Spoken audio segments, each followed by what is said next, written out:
Mag-aanim na buwan na tayong nagbabantay rito.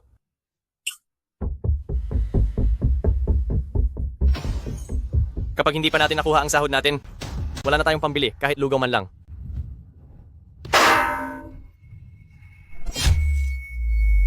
Sinabihan ko na kayo, ilang araw na ang nakalipas mula nang lisanin niyo ang lugar na ito. Kayong mga hampas lupa, bakit hanggang ngayon ay nandito pa rin kayo at ayaw umalis? Kapag hindi pa kayo umalis, ililibing ko kayong lahat ng buhay. Kuya Kyang, hindi naman sa ayaw naming umalis. Kaya lang ay hindi pa. Namin natatanggap ang aming sahod. Lahat kaming narito ay naghihintay lang ng pampasahod para may panggastos sa pag-uwi namin sa bagong taon. Tama. Hindi kami aalis? Hindi kami aalis, hindi kami aalis, hindi kami pwedeng umalis, hindi kami pwedeng umalis, hindi kami aalis. Bakit ang dami ninyong satsat? Ito na ang huling pagkakataon? Bago ito lumapag sa lupa, kapag hindi pa kayo nakaalis, huwag niyo akong sisisihin. Sa gagawin ko sa inyo.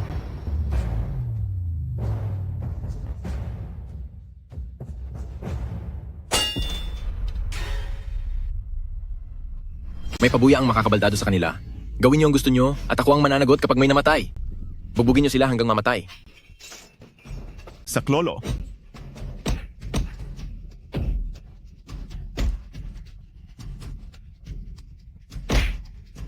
Pitiwan mo ako? Tama na! Tama na! Sabihan mo silang tumigil na!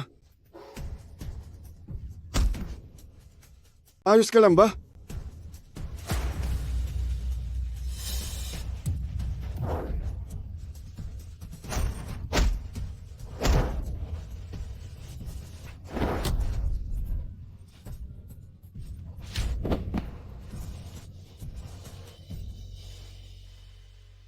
Alis dyan! Tama na! Tumigil na kayong lahat! Tigil muna! Xuan Zonglin.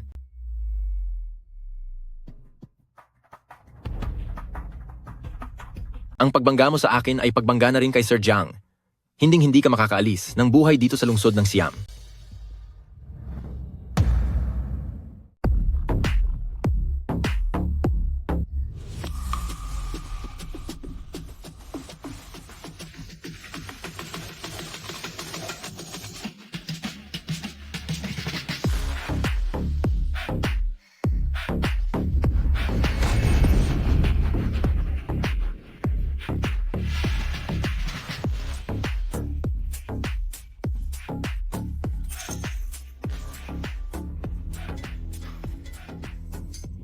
Juan Zonglin. Putang ina mong pulubi ka. Naglakas loob kang sakta ng mga tao ko? Ngayong araw na ito, tatadtarin kita at ipapakain sa aso. Yang Master Jiang, ang mga katrabaho ko ay lahat kasama kong nanggaling sa probinsya namin. Mali ako sa nangyari ngayong araw. Ano man ang pananagutan, ako lang ang haharap dito. Ikaw lang ang haharap. Sa walang kwenta mong buhay na iyan, ano ang ipambabayad mo? Kahit anong mangyari, ibigay niyo muna ang sahod ng mga katrabaho ko. Kahit anong gawin mo sa akin mo na lang ibuhos. Sige. Nandito ang pera. Kung gusto mo ng pera, dilon mo muna ito hanggang luminis. Yang Master Jiang, isipin mo naman ang pinagsamahan namin ng daddy mo sa loob ng maraming taon. Sino ka ba sa akala mo? Harap banggitin pa ang tatay ko. Ikaw ay isa lamang aso ng pamilya, Jiang. Naiintindihan mo?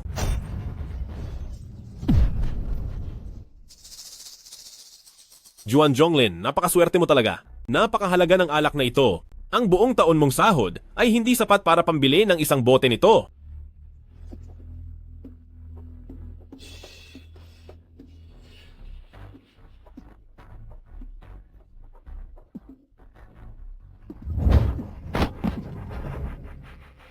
Duwag ka. Paano kaya nakuha ng asawa mo na magustuhan ka? Oo nga naman. Balita ko ay napakaganda raw ng asawa mo. Bakit hindi mo dalhin ang asawa mo rito para mapagsaya naming magkakaibigan? Malay mo? Ibigay ko na sa iyo ang pera?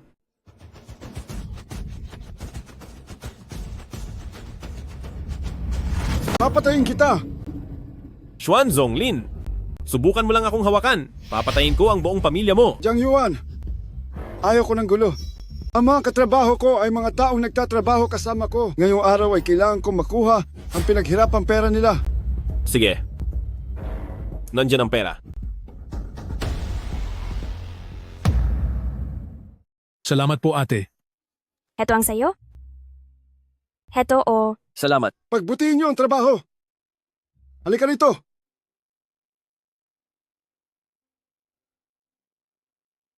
Nakuha na ba ng lahat ang mga sahod niyo? Opo, nakuha na namin. Mang Xuan, ang perang ito. Huwag kayong mag-alala. Ang perang ito ay matagal na dapat na ibigay sa inyo. Nagpakapagod kayo sa trabaho, kaya ang mabayaran sa pinagpaguran ay talagang nararapat lamang. Tama. Tama. Tama. Mangwang, pakiusap, pabilisin ang lahat sa pag-impake at umalis na agad ng Siam City. Tabi. Tabi kayo. Bakit? Huwag mo nang itanong. Tabi. Tabi kayo. Tabi kayo, tabi. Tabi kayo. Ikaw ba si Xuan Zonglin? Mula sa Siam City Security Force, ako si Wang Zhiyong. Nilabag mo ang batas. Dalhin siya. Sa anong karapatan niyo siya aarestuhin? Bakit niyo siya hinuhuli? Sa anong dahilan nyo siya dadakpin? Oo nga, bakit niyo siya aarestuhin? Bakit niyo siya huhulihin? Dalhin na yan. Mahal ko, isama mo si Jing Jing at umalis na kayo. Ate, ano na ang gagawin natin? Oo nga, anong gagawin natin?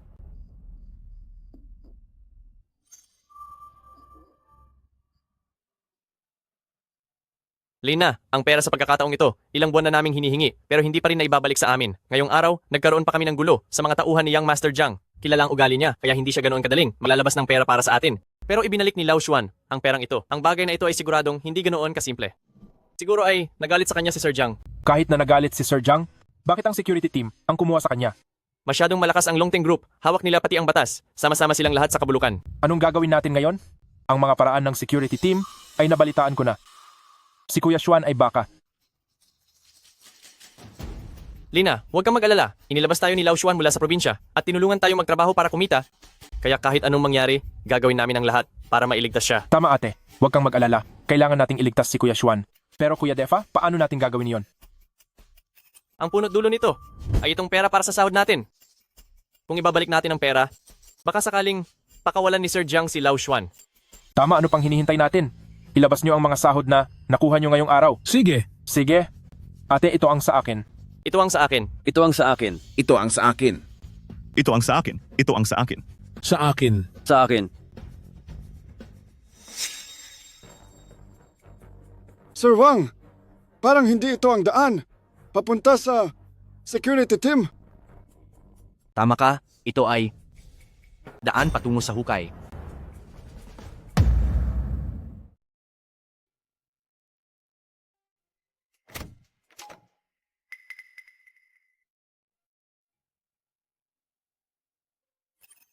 Senyorito Jiang. Senyorito Jiang.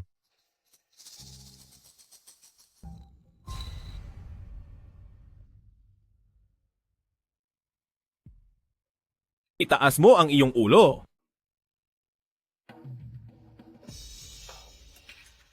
Hindi nga ako nagkakamali. Ang asawa nitong si Xuan Zonglin ay napakaganda pala talaga. Senyorito Jiang, tungkol sa nangyari ngayong araw, kasalanan ito ng asawa kong si Jonglin. Dinala ko po rito ang pera para sa inyo. Kailangan niyo po siyang palayain. Hindi mahalaga ang pera. Ano ba ang mahalaga? Sinuntok niya ako? Dinungisan niya ang dangal ng pamilya Jiang. Ang bagay na ito ay hindi mababayaran. Ano po ang dapat naming gawin para makabayad? Gagawin po namin ang lahat para makabawi sa inyo. Hindi na kailangan. Sa totoo lang, hindi naman ganoon kalala. Kailangan mo lang.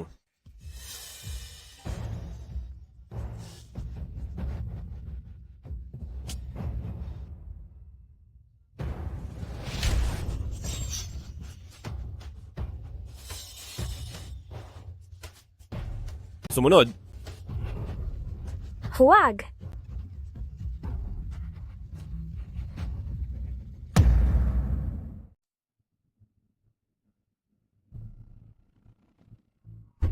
bumaba ka. Bilisan mo.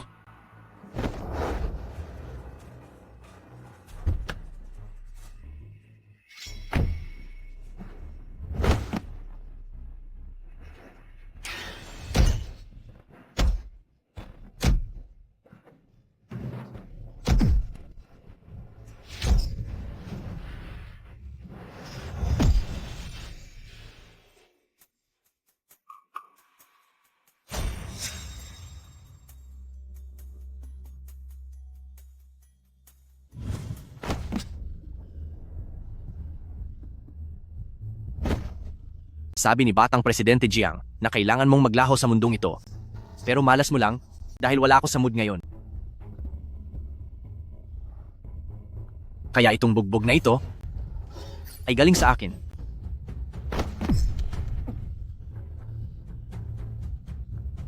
Kapag naghiganti ka kay Batang Presidente Jiang sa susunod mong buhay, siguraduhin mong isama mo ako.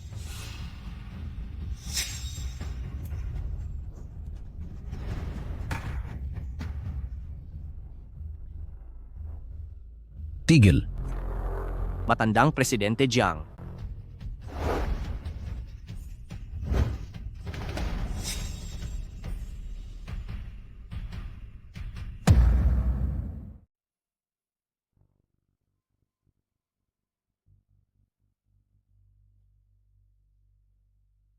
Xiao Xuan, ang nangyari ngayong araw ay kasalanan ni Xiao Jiang. Ang magtrabaho para kumita ay talagang tama at natural lang, lalo na at pinaghirapan niyo ang perang kinita niyo. Napagsabihan ko na siya. Ngunit, Xiao Xuan, si Xiao Jiang ang magmamana ng grupong ito balang araw.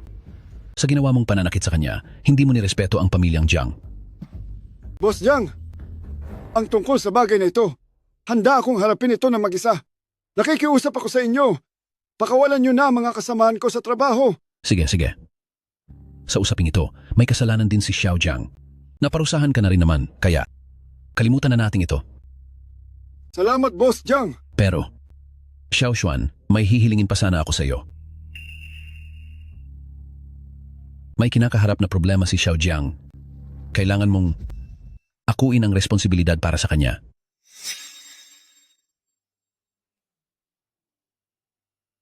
Hinto. Matanda, habang pabalik ako kanina, may nabangga akong isang tao.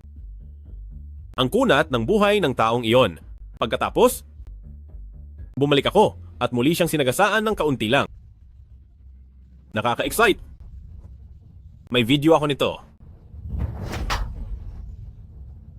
Hayop ka.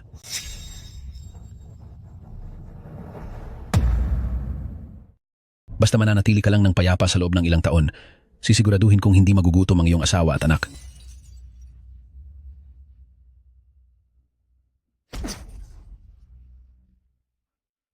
Sabihin mo iyan ulit? Lahat ng ito ay gawa ko. Ako ang nagmamaneho ng lasing at nakabangga ng tao. Ginawa na ng pamilyang Jiang na magulo ang lungsod ng Xi'an. Tutulungan mo pa rin ba sila sa kanilang kasamaan? Hindi ko alam ang sinasabi mo. Narito lang ako para sumuko. Ikaw?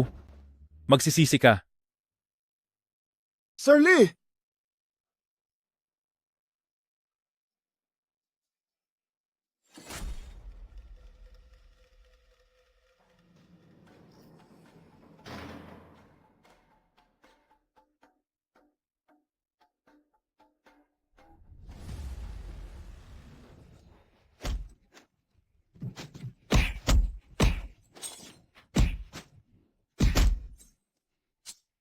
Lakad.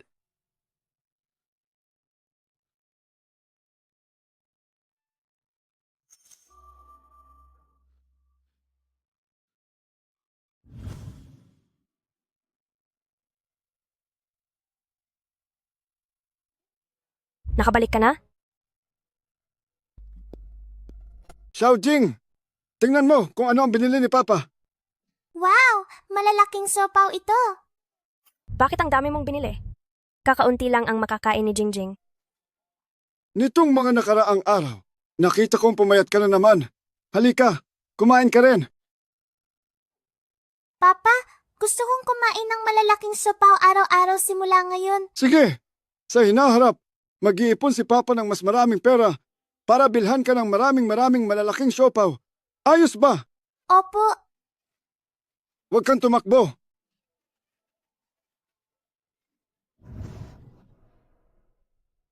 $9,528. May bumibisita sa iyo.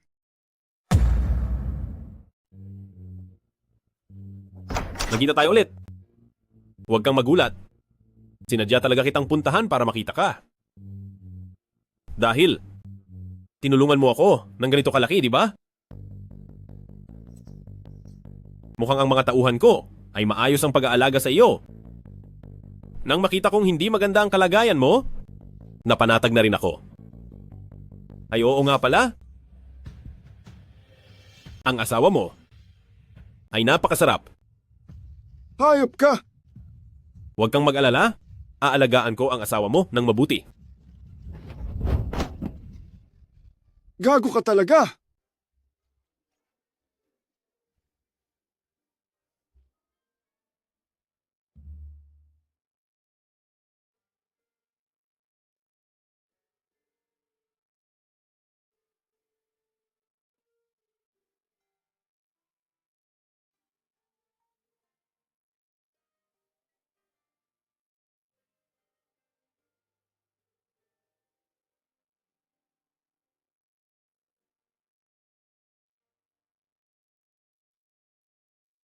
Ang asawa mo ay napakasarap.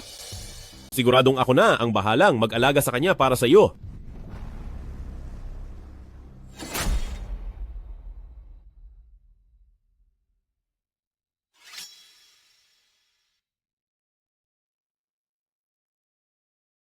Mag-usap tayo.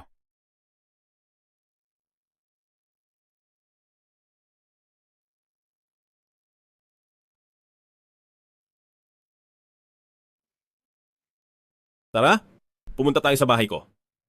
Ang kama sa bahay ko ay malaki at malambot, Nakakainis ka naman. katulad mo.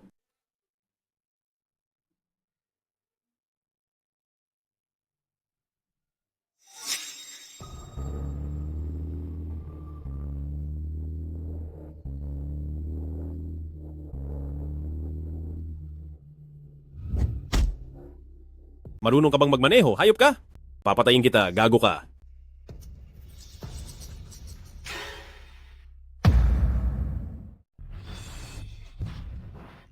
Magsalita ka!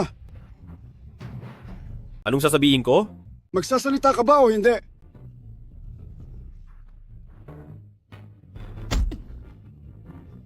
Tinatanong kita sa huling pagkakataon. Magsasalita ka ba o hindi? Teka, anong sasabihin ko? Oo nga pala. Kuya Xuan, hindi ko ginalawang asawa mo. Tingnan mo ang pilat na ito sa mukha ko. Huwag.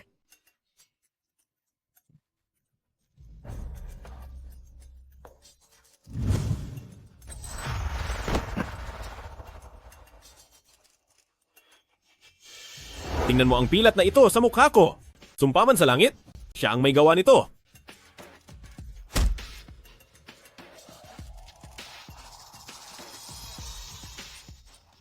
Kuya Xuan, huwag mo akong patayin. Kuya Xuan. Talagang hindi ko ginalaw ang asawa mo. Kuya Xuan, tingnan mo kung hindi ka naniniwala.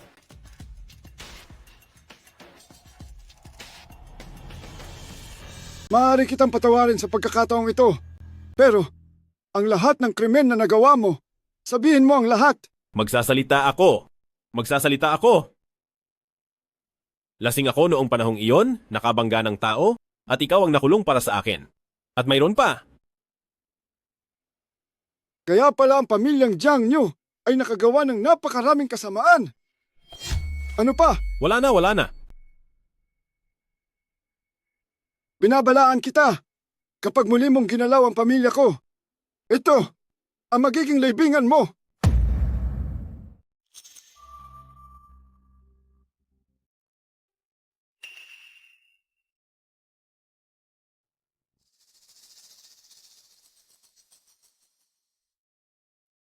Ligtas ang lugar na ito. Maupo ka. Ilang beses na kitang hinanap, pero ayaw mo pa rin akong makita. Bakit kusa ka nang lumapit sa akin sa pagkakataong ito? Sir Lee, maaari ko bang itanong, may lead ka ba tungkol sa mag-ina ko? Ngayon mo lang ba naalala ang mag-ina mo? Noong inako mo ang kasalanan ni Jiang Yuan, naisip mo ba sila? Wala rin akong nagawa kung hindi ko ginawa iyon.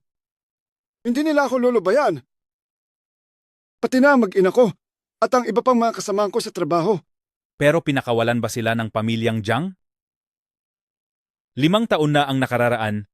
Dinala ko si Lina sa lungsod ng Pi. Pagkatapos niyon ay nawalan na ako ng balita sa kanila. Sa lungsod ng Pi? Oo. Sir Lee, Salamat. Kagubatan ng Xuanzong. Alam ko ang iyong mga alalahanin. Hihintayin kita.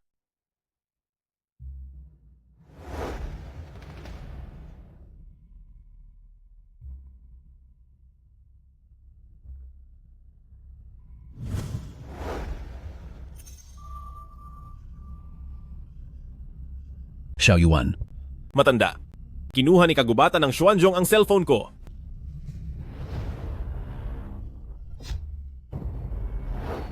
pakilusin ang lahat ng puwersa sa buong lungsod. Siguraduhing mahahanap niyo si kagubatan ng Xuanzong at huwag siyang ititirang buhay. Masusunod po.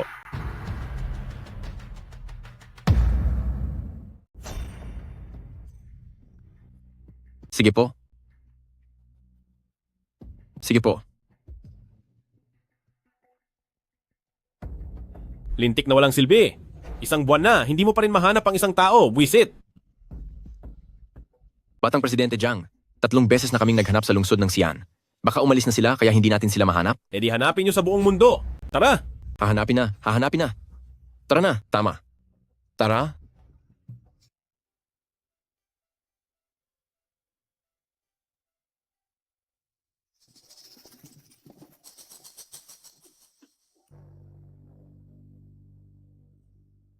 Kuya Huang Mao, parang hindi ito maganda? Baka sakali... Ayos lang yan. Paano pa natin mababawi ang perang inubos natin sa pagsasaya kagabi? Tara. Kuya Huang Mao, bakit napadalaw kayo? Ano kasi? Ipinamigay mo na ba ang sahod sa mga manggagawa na ibinigay ko kahapon? Kuya, naibigay ko na po lahat sa mga manggagawa. Bakit ang bilis mo yata kumilos ngayon? Bawiin mo yun agad. Bakit po, kuya? Huwag ka ng maraming daldal. Nakakairita. Kunin mo ulit iyon para sa akin. Halika, halika. Ihinto nyo ang trabaho at lumapit kayo rito. Ibalik nyo ang sahod nyo kahapon. Huwag po, Kuya Huang Mao. Pag-usapan natin ito ng maayos. Paano naging ganito? Kuya Huang Mao, pinaghirapan namin ang perang ito. Pinaghirapan namin ito. Oo nga, pero kami. Huwag kang satsat. Hindi ako nakikinig. Anong ginagawa nyo? Anong ginagawa nyo? Gusto nyo pa bang magtrabaho sa site ng pamilyang Wu? Sige na, bilisan nyo. Opo, kuya. Bilis. Ibigay nyo sa akin. Heto lang ang lahat. Bilisan nyo.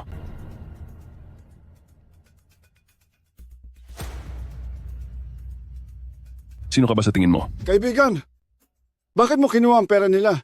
Sila ang gumagawa ng pinakamahirap na trabaho pero sila ang may pinakamaliit na sahod. Maawa ka naman at ibalik mo na sa kanila ang pera. Wala akong pakialam sa mga sinasabi mo.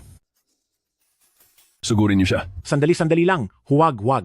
Kaibigan, kinuha lang ito ni Kuya Huang Mao para paikutin ang pera. Natural lang na mabayaran ang pinagpaguran. Bilang kapatas, dapat mong siguraduhin na makuha nila ang perang pinaghirapan nila. Ano nga ulit ang tawag doon? Nagbabait-baitan ka pa talaga. Hindi mo ba kilala kung sino ako? Huang Mao ng pamilyang Wu. Tigil. Tumigil ka. Ate, dahan-dahan lang. Halos matanggal na ang tenga ko. Inutusan kitang pamahalaan ng construction site at ganito mo ba ito pinapatakbo? Nakalimutan mo na ba ang layunin ng pamilyang Wu? Hindi po. Irespeto ang mga manggagawa at huwag na huwag silang uutangan ng sahod. Alam mo naman pala. Pero... Binayaran ko na siya. Hiniram ko lang ang perang iyon. Huwag ka nang magdahilan. Humingi ka ng tawad sa kanila. Pasensya na. Ayos lang po, Kuya Huang Mao. Umuwi ka na. Sa ngalan ng pamilyang Wu, humihingi ako ng paumanhin sa inyo. Sinisiguro ko na hindi na ito mauulit pang muli. Maging panatag po kayo sa inyong pagtatrabaho. Sige po. Sige po. Sige po. Sige po. Presidente Shuang, kung ganoon po, ibabalik ko na po ang lahat sa trabaho. Sige. Halikayo, balik trabaho na ang lahat. Tara na, trabaho na.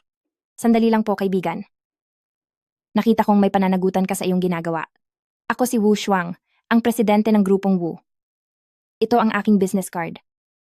Interesado ka bang magtrabaho sa kumpanya ko? Matagal-tagal na rin ako rito sa lungsod ng Pi. Pero hindi ko pa rin mahanap si Lina at ang aking anak. Mas mabuting manatili muna rito bago magplano ulit. Kumusta na ang paghahanap sa cellphone? Matanda, napakatagal na, pero wala pa ring balita. Isang duwag lang ang kagubatan ng Xuanzong, hindi niya magawang ilabas ang cellphone. Ang 1,000 milyang dike ay magigiba dahil sa maliliit na butas ng langgam. Hindi natin maaaring balewalain ang anumang banta. Tandaan mo, mga patay lang ang nananatiling tikom ang bibig.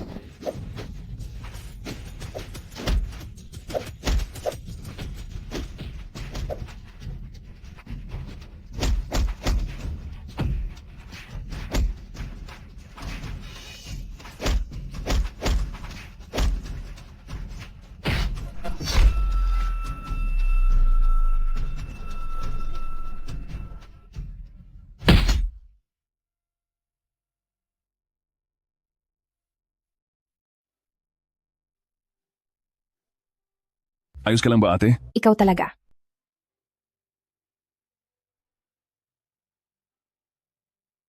Ate, bakit mo pa siya dinala rito? Huwag ka nang maraming satsat. Alagaan mo siyang mabuti. Sabihan mo ako kapag gising na siya. Ayaw ko nga.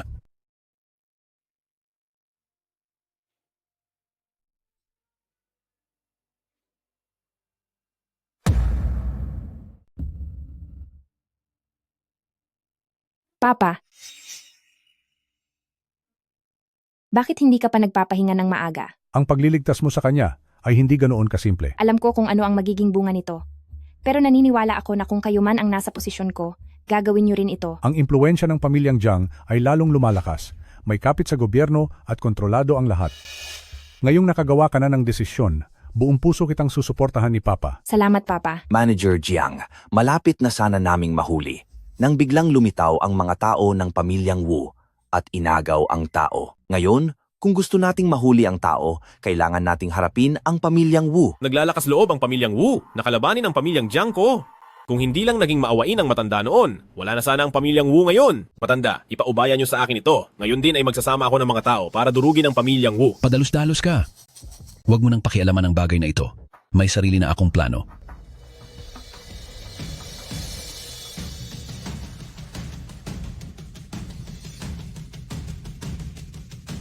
Teka lang, matanda. Bakit niyo siya pinapunta rito? Manager Jiang,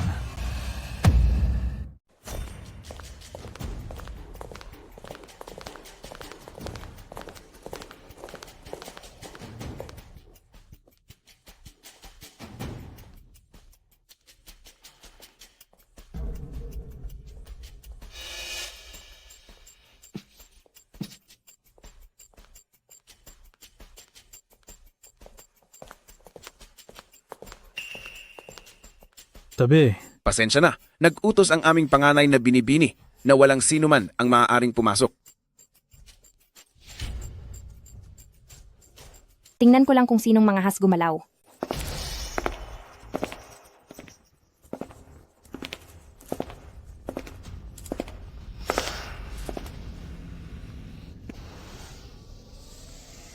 Napakaswerte naman ng taong ito. Akalain mong kinalaban ni ate ang pamilyang Jiang para lang sa kanya.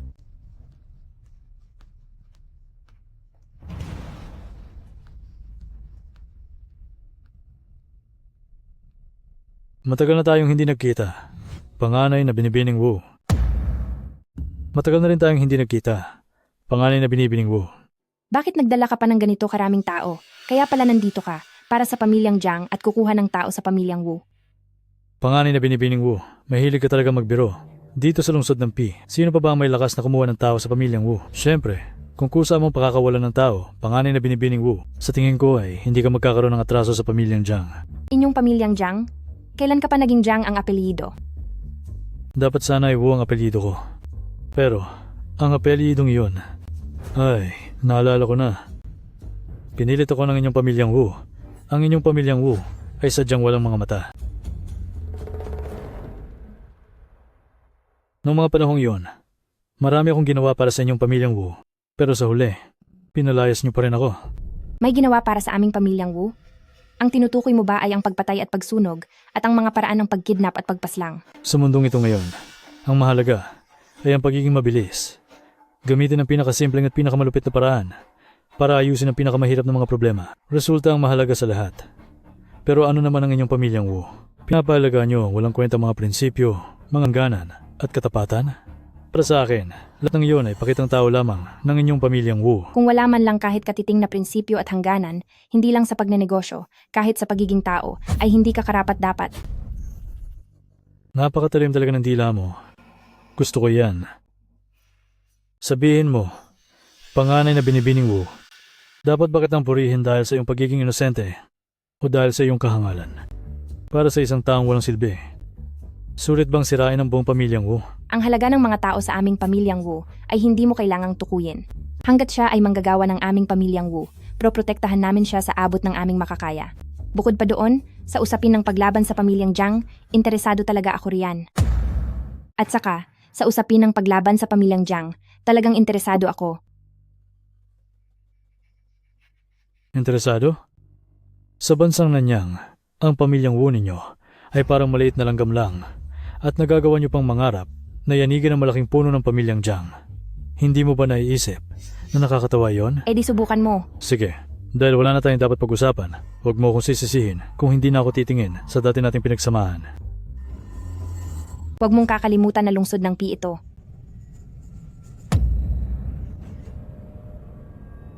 Tatlong araw. Bibigyan lang kita ng 3 araw. Kapag hindi mo pa inilabas ang tao pagkatapos ng 3 araw, sa oras na iyon ang pamilyang Wu ay mawawasak.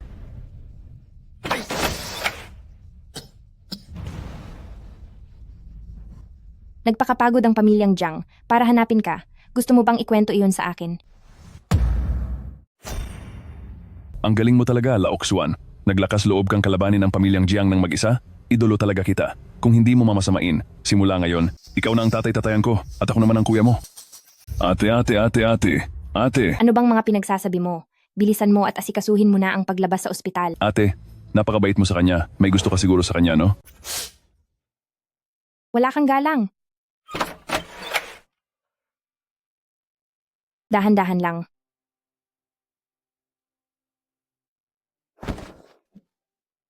Dahan-dahanin mo ang pagkilos. Ayos lang ako. Mas mabuti na ang pakiramdam ko ngayon. Salamat ha. Dahil sa akin, napakarami kong naibigay na abala sa inyo. Hindi naman. Hindi. Dito sa lungsod ng Pi, hindi problema ang protektahan ka ng aming pamilyang Wu. Bakit kailangan pa ng 3 araw? Nagdala ka ng ganoon karaming tao sa lungsod ng Pi? Pero kahit isang mabahong pulubi ay hindi mo man lang maibalik. Manager Jiang, sa kasalukuyang lakas ng pamilyang Wu sa lungsod ng Pi, hindi madaling bawiin ng tao sa mga sandaling ito. Ang 3 araw na ibinigay sa pamilyang Wu ay oras din para sa paghahanda ko. Sige, ang bagay na ito, ikaw na ang bahalang mamahala sa lahat.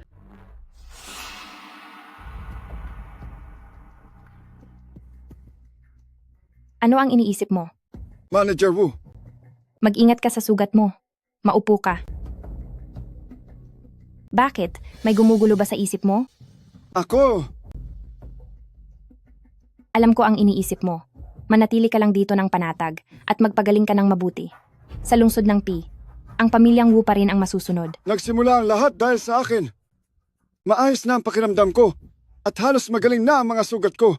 Gusto kong gumamit ng sarili kong paraan para ayusin ang problemang ito. Ayaw ko nang makadagdag pa ng gulo sa inyo. Huwag ka nang mag-isip ng kung ano-ano. Wala na itong kinalaman sa iyo. Matagal nang magkaaway ang pamilyang Wu at Jiang, kaya huwag kang masyadong mag-alala. Magpahinga ka na lang ng mabuti. Sabihin mo lang sa akin kung may kailangan ka. Ate, masamang balita, may nangyaring hindi maganda. Ate, hindi ito maganda. May nangyaring masama. Ano ang nangyari? Lahat ng mga construction site ng pamilyang Wu ay tumigil sa paggawa. 21 proyekto ang sabay-sabay na tumigil. Mukhang malaking pera ang ginastos ng pamilyang Jiang sa pagkakataong ito. Lahat ng mga manggagawa ay pinalayas ng mga tao mula sa pamilyang Jiang. Napakarumi ng ganitong klaseng paraan. Si Xiaobei lang talaga ang makakagawa nito.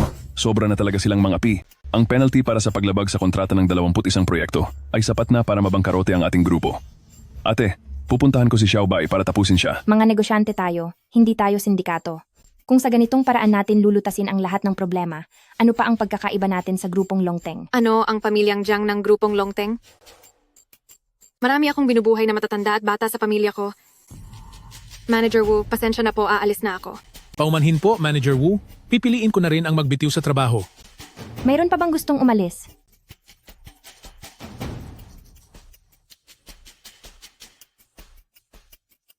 Sige, Engineering Department, makipag-ugnayan agad sa mga kliyente ng bawat proyekto.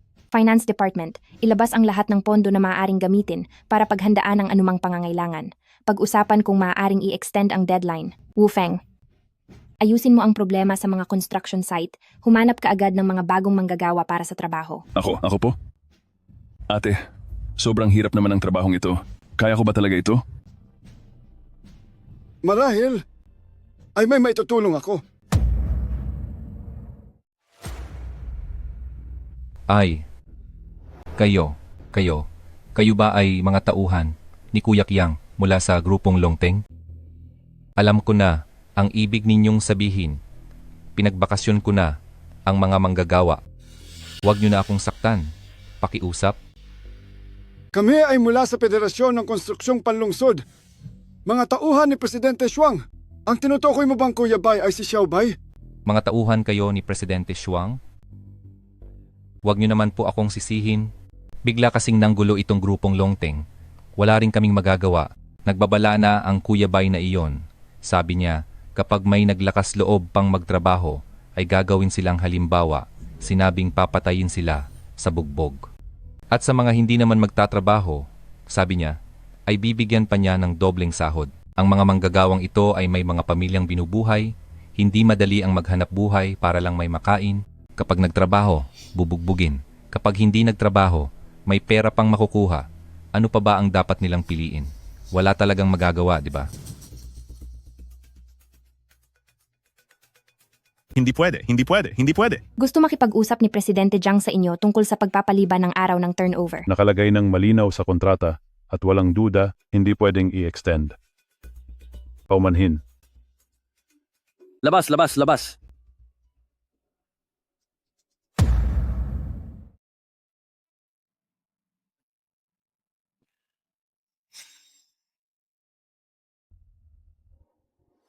Ang galing mo, Xiao Bai! Ang husay mo! Sa loob lang ng 3 araw, napatigil mo na ang mga construction site ng pamilyang Wu? Lahat ba talaga? Hindi talaga nasayang ang panahon mo noon sa pamilyang Wu sa loob ng maraming taon. Marami ka bang naiwang tao sa lungsod ng Pi?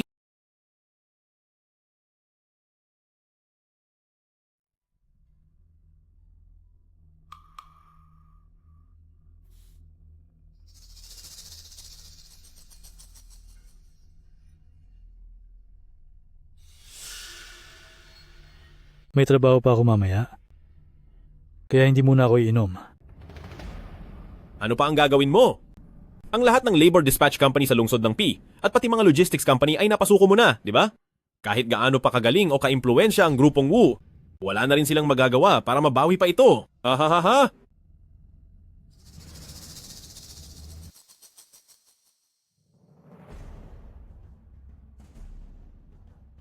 Kuya Xuan, ito ay...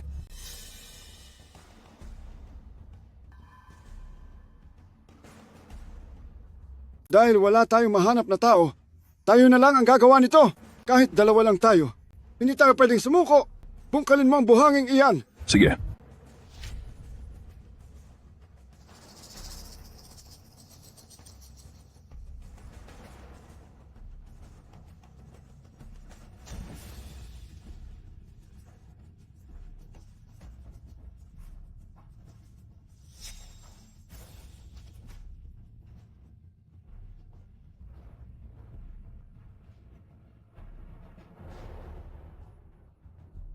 Laok Xuan.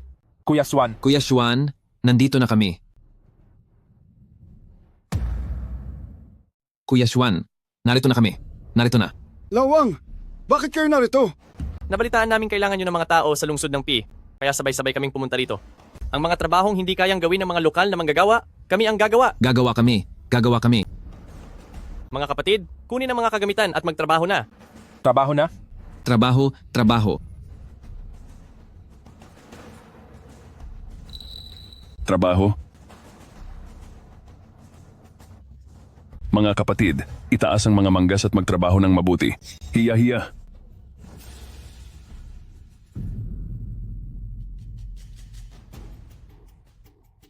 Paumanhin po nung Jiang. Kijana, huwag kang madaling sumuko. Para mahanap ang isang tao, kailangang ilagay ang sarili sa kanyang sitwasyon at hanapin ang kanyang kahinaan. Kahinaan?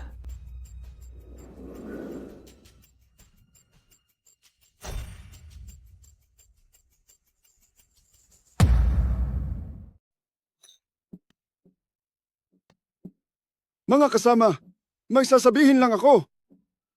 Ano ba ang dapat kong sabihin? Alam niyo naman lahat na hindi ako marunong magsalita ng mga mabulaklak na salita. Kaya hindi na ako magpapaligoy-ligoy pa.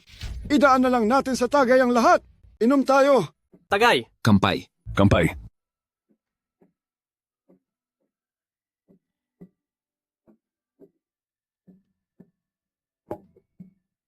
Laok Xuan, parang ibang tao ka naman sa amin dahil para sa amin, sa mga hindi na ibigay na sahod, hindi ka natakot kahit makulong pa. Kaya itong kaunting tulong namin sa iyo, bakit ka pa nagpapasalamat? Tama. Tama. Oo nga. Mga kapatid, sa lungsod ng Pi, sa aming construction site ng Wu. Kailanman ay hindi kami magkakautang ng kahit isang kusing sa mga manggagawa.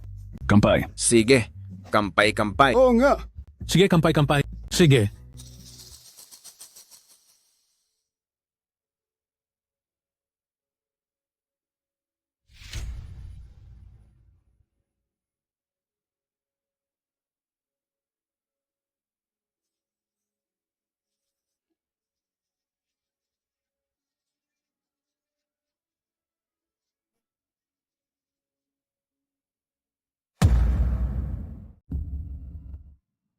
Salamat po, mga kuya. Pwede po bang magtanong, nakita niyo ba ang taong ito? Hindi ko pa nakikita. Hindi ko kilala ito. Lina, pasensya na po. Nagkamali ako ng akala. Walang anuman.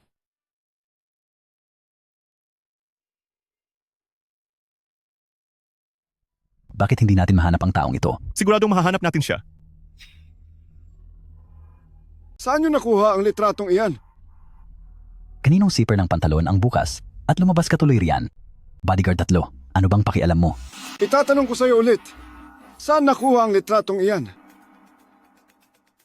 Naghahanap ka ba ng gulo? Huwag mo na siyang pansinin. Maghanap na lang tayo. Bata, suwerte mo ngayong araw. Busy ako ngayon, wala akong oras na bugbugin ka. Ang huling humarang sa daan ko, hanggang ngayon ay nasa ospital pa. Huwag kang maghanap ng sakit ng katawan. Kuya, nagtatrabaho lang ako para may makain. Binigay sa amin ni Kuya Bay ang litrato. Pinapahanap sa amin ang mag-inang ito. Hindi lang kami ang naghahanap. Ang buong lungsod ay naghahanap din.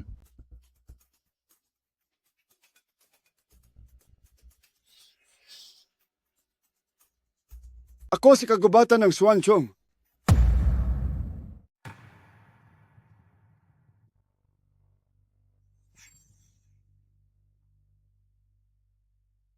Kagubatan ng Xuanzhong? Naglakas loob ka pa talagang pumunta rito para mamatay? Lakad. Hampas lupa. Akala ko ba ang angas mo? Subukan mo ulit mag-angas sa harap ko. Gusto ko makita ang malaking boss, Jiang. Punyeta, matigas pa rin ang ulo mo.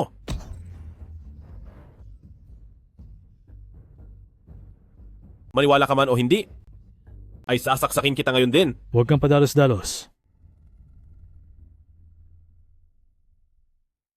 Kagubatan ng Xuanzhong. Nasaan ang cellphone? Hindi siya ganun katanga para itago ang cellphone sa katawan niya, di ba? Kagubatan ng Xuanzhong. Alam mo ba kung anong sitwasyon ngayon? Papatayin na talaga kita ngayon, punyeta. Dahil naglakas loob akong pumunta rito, siyempre nakahanda na ang lahat. Kung hindi ako makakabalik ngayong araw, ang laman ng cellphone ko ay agad na ipapadala sa mga pahayagan at sa lahat ng malalaking asosasyon ng negosyo. Binabantaan mo ba ako, punyeta? Maaari mong subukan para makita mo kung tinatakot lang kita. Kung hindi mo kaya, tawagin mo ang malaking boss Jiang para harapin ako. Lintek. Tama na.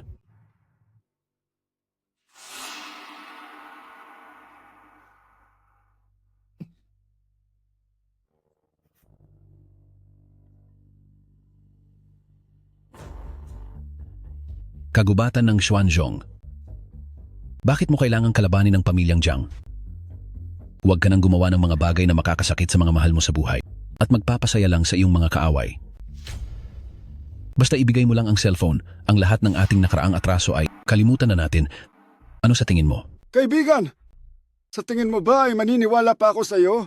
Itigil mo na ang pag-arte. Hindi na ako ang kagubatan ng Xuanzhong 5 taon na ang nakararaan. Basta ibigay mo lang ang cellphone. Ako si Jiang Liji ay taimtim na nangangako na hindi ko na muling gagalawin ang asawa at anak mo. 5 taon na ang nakalilipas. Ganyan din ang ipinangako mo sa akin. Sinabi mo sa akin na kapag sinaloko ang parusa para sa iyong anak, ay palalayain mo ang aking asawa at anak. Pero ano ang nangyari sa huli? Mukhang ako ang pinakamalaking tanga sa buong mundo. Kaya ngayon ang mga pangako mo ay wala nang halaga sa harap ko. Anong mga kondisyon ang gusto mo para ibigay sa akin ang cellphone? Kung hindi ka naman natatakot na ang nilalaman ng cellphone ay malaman ng buong mundo. Sige, patayin mo na lang ako. Hindi ko ibibigay ang cellphone sa iyo. Pero maaari ako mangako sa iyo. Basta't hindi mo nagagalawin ang asawa at anak ko, ang nilalaman ng cellphone ay hinding-hindi kailanman lalabas sa mundong ito. Bakit naman ako maniniwala sa iyo? Kailangan mo lang magtiwala sa akin. Dahil wala kang karapatang magtakda ng kondisyon sa akin.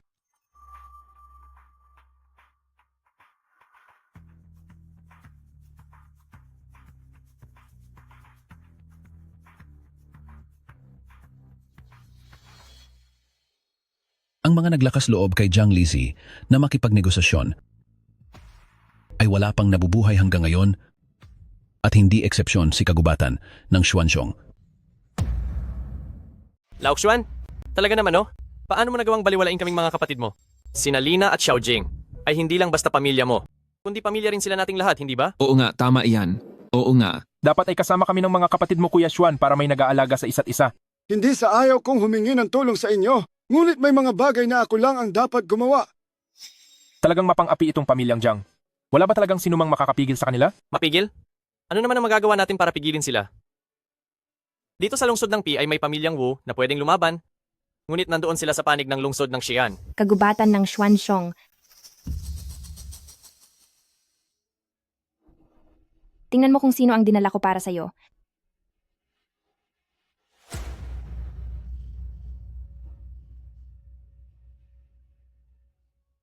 Asawa ko! Papa!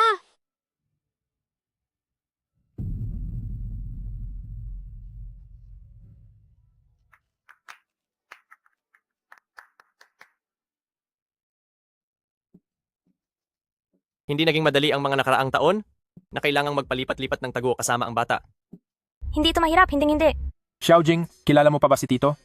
Siyempre naman po, anumang masasarap na pagkain na mayroon kayo, ay palagi niyo pong ibinibigay sa akin. Paano ko naman makakalimutan iyon?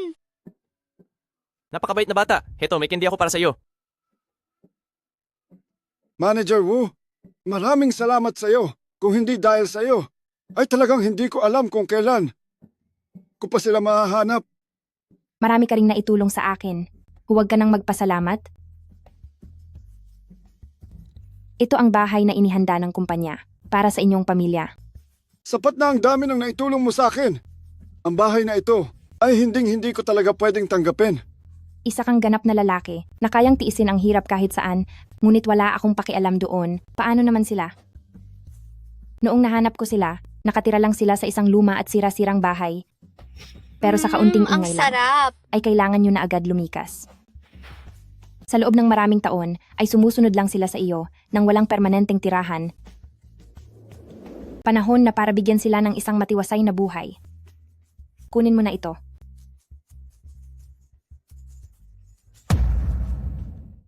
Ready na ba kayo? Kain na tayo. Kumain ka pa ng marami. Heto, Kumain ka pa ng marami. kumain ka pa. Kainin mo ito, paborito mo ito. Nay, Tay, ginagawa niyo ba akong baboy?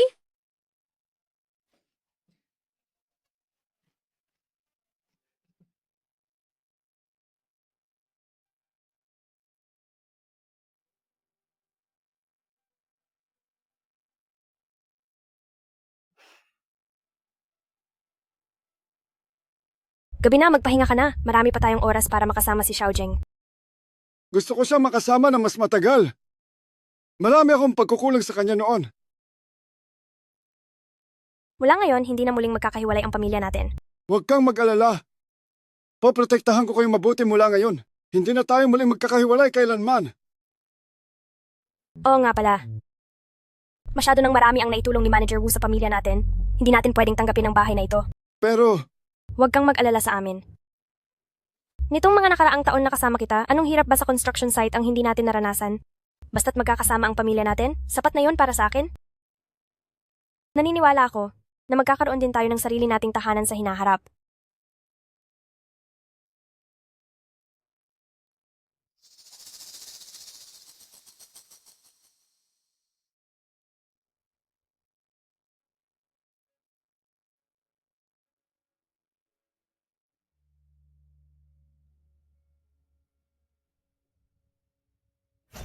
Hello, Sir Lee.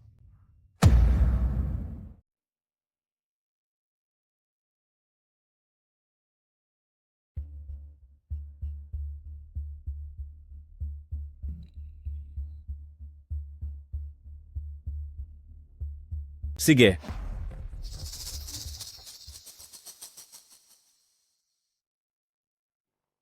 Papunta na si Lee Jin-song sa lungsod ng P. Dapat alam niyo na kung sino ang pupuntahan niya. Gaya ng inaasahan, ibibigay pa rin ni kagubatan ng Xuanzong ang cellphone kay Lee Jin-song. Matanda, sabi ko na nga ba noong una pa lang na hindi mo siya dapat pinagkatiwalaan? Dapat noon pa lang ay pinilit na natin siyang ibigay ang cellphone.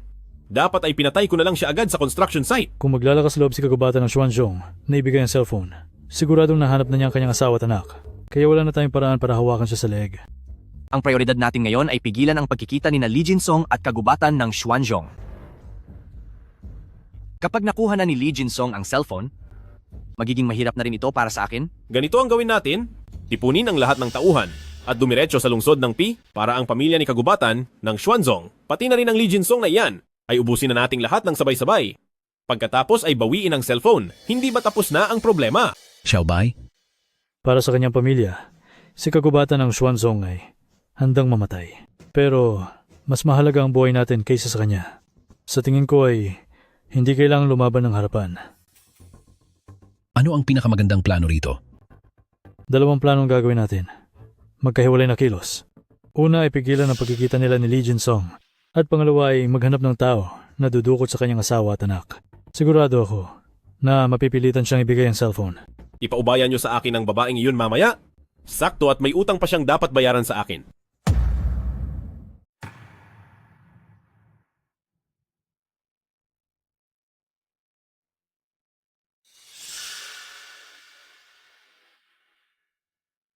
Lalabas ka ba?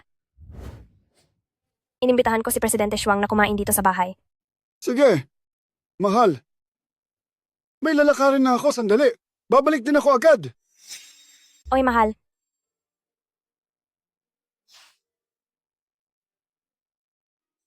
Sige na.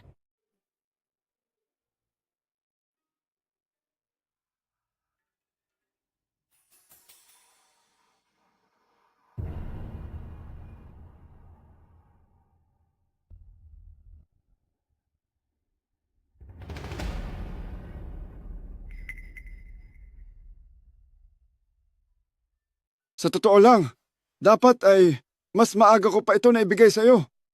Naiintindihan ko ang iyong pag-aalala. Ang mailabas mo ang bagay na ito ay talaga namang kahanga-hanga. Ang nilalaman ng cellphone na ito kapag nalaman na ng publiko, simula sa araw na ito, siguradong hindi ka titigilan ng pamilyang Jiang sa paghabol sa iyo. Maaari ka pang umatras habang may oras pa. Hindi ako magsisisi. Naniniwala ako na hindi lang ako ang tanging biktima. Kung hindi isisiwalat ang video na ito, maaaring marami pang tao ang mapahamak sa hinaharap. Poprotektahan ko kayo ng pamilya mo. Poprotektahan ko kayo ng pamilya mo. Laok Suan, nagpapasalamat ako sa iyo sa ngalan ng pangkat ng seguridad. Ang tanging inaasahan ko lang ay agad mong madala ang mag-amang mula sa pamilyang Jiang sa lugar na nararapat sa kanila. Huwag kang mag-alala. Gagawin ko iyan.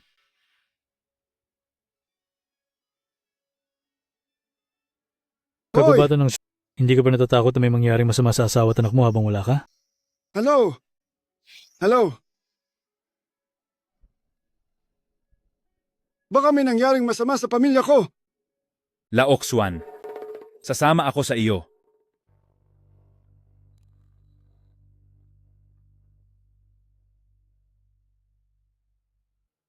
Jiang Yuan, pasensya na lang ha.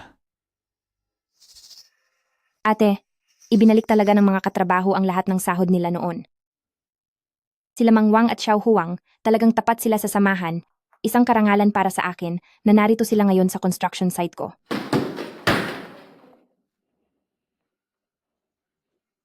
Jiang Yuan. Anong gagawin mo? Kung ano man ito, personal na away namin ito ng kagubatan ng Xuanzong. Ikaw! Matagal na tayong hindi nagkita. Hindi kita nakuha noong 5 taon na ang nakalipas. At iniwanan mo pa ako ng peklat sa mukha. Ngayon ay kailangan mong magbayad ng doble. Gusto kong malaman mo kung gaano talaga ako kalakas. Bitawan mo siya. Narito tayo sa lungsod ng P. Hindi ka pwedeng maghari-harian dito, pamilyang Jiang. Walang kwenta ang lungsod ng P. Mula ako sa grupong Longteng. Sa tingin mo ba matatakot sa iyo ang batang presidente Jiang? Maniwala ka, saksakin talaga kita. Aba, mayroon pa palang hindi natatakot mamatay? Kaparehong-kapareho mo ang kagubatan ng Xuanzong? Sa tingin mo ba siya ay may relasyon sa kagubatan ng Xuanzong? Hayop ka. Huwag kang gumawa ng kwento. Presidente Shuang, wag mo na akong intindihin. Umalis ka na bilis. Gusto mong umalis? Tingnan ko lang kung saan ka makakarating. Kapag ginalaw mo ang pamilya ni Laok Xuan, hindi ka palalampasin ni Laok Xuan. Hulaan mo? Bakit ako narito habang wala ang kagubatan ng Xuanzong? At hulaan mo pa? Kung buhay pa ba ngayon ang kagubatan ng Xuanzong? Walang hiya ka.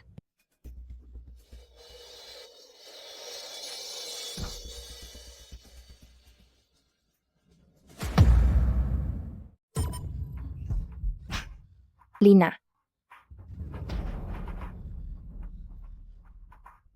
Lina. Lina? Boss! Boss! May namatay na! Takbo na tayo! Bakit ba kayo tumatakbo, Pucha? Patay na ang isa. Pero may isa pa naman, di ba? Paglaruan muna natin ito bago tayo umalis.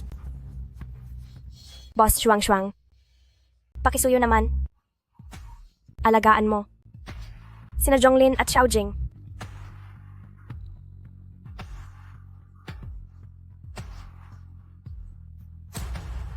Lina. Lina. Hayop ka. Hindi ka palalampasin ng pamilyang Wu. Ganoon ba? Tingnan lang natin. Kung sino talaga ang matatakot. Anong gagawin mo? Walang gagalaw.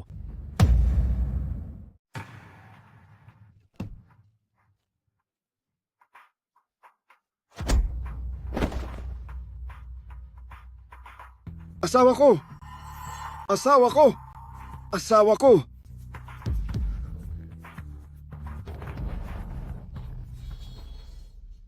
Ito! Ito! Bakit? Bakit kailangang paulit-ulit at laging ako ang pinupunterya? Hayop ka!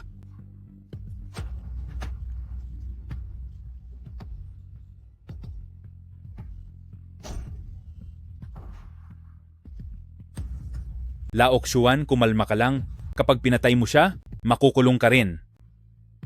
Ngayong wala ng ina ang anak mong babae, gusto mo rin bang mawalan siya ng ama?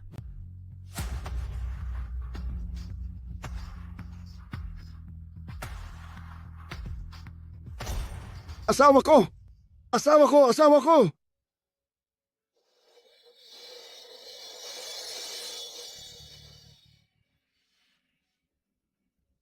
Tara na!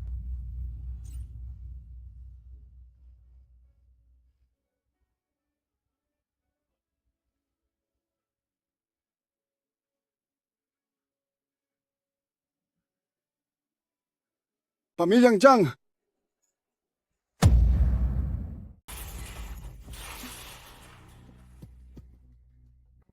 Jiang Yuan, ang natitirang bahagi ng buhay mo ay gugugulin mo na lang sa loob ng kulungan? Gusto mo akong ikulong? Hindi mo pa ba alam ang kapangyarihan ng pamilyang Jiang? Sa loob lang ng ilang taon, makakalabas din ako agad.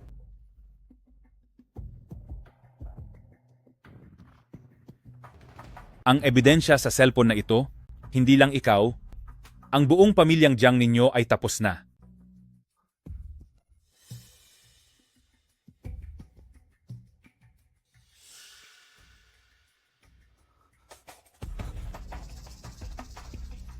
Palabasin niyo ako.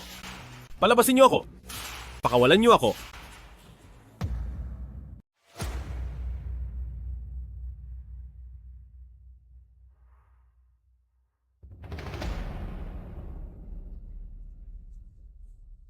Ang layunin natin ay pabagsakin si Jiang Liji. Ipakulong siya. Ang bagay na ito ay dapat magtagumpay. Hindi maaaring mabigo. Hindi kailanman mananaig ang kasamaan laban sa kabutihan. Hindi ako naniniwala na walang katarungan sa mundong ito. Ako ay isang opisyal ng seguridad, maaari kong gamitin ang nilalaman ng cellphone, gagawin ang lahat ng paraan upang sugpuin ang masasamang puwersa ng pamilyang Jiang. Sa sandaling magpakita sila, agad silang ipapasara. Isa akong negosyante. Gagamitin ko ang aking posisyon bilang presidente ng Federasyon ng Konstruksyong Panlungsod, puputulin ang mga supplier ng pamilyang Jiang at haharangan ang kanilang pinagkukunan ng pondo. Isa akong manggagawa. Ako ang pinakapamilyar sa mga construction site. Gagawin ko ang lahat ng aking makakaya upang makuha ang lahat ng manggagawang inapi ng pamilyang Jiang at hikayatin silang pumanig sa atin upang pilitin silang itigil ang trabaho. Kaming tatlo ay magsasama-sama upang pabagsakin si Jiang Lizzy.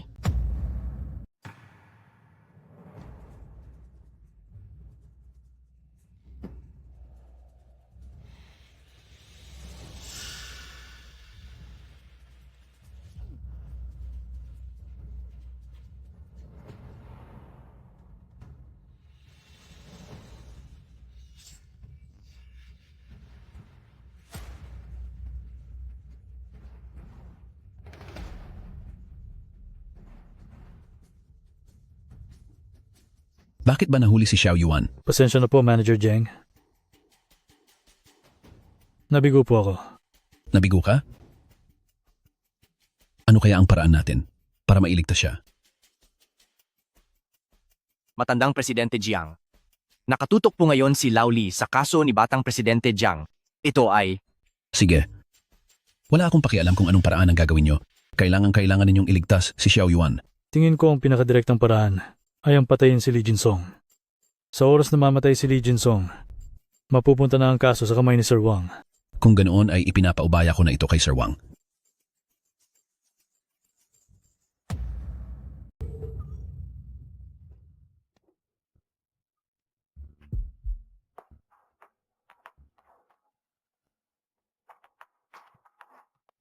Uy, sino ang taong iyon? Hindi ba si kagubatan ng Xuanzong iyon? Bakit sila nandito?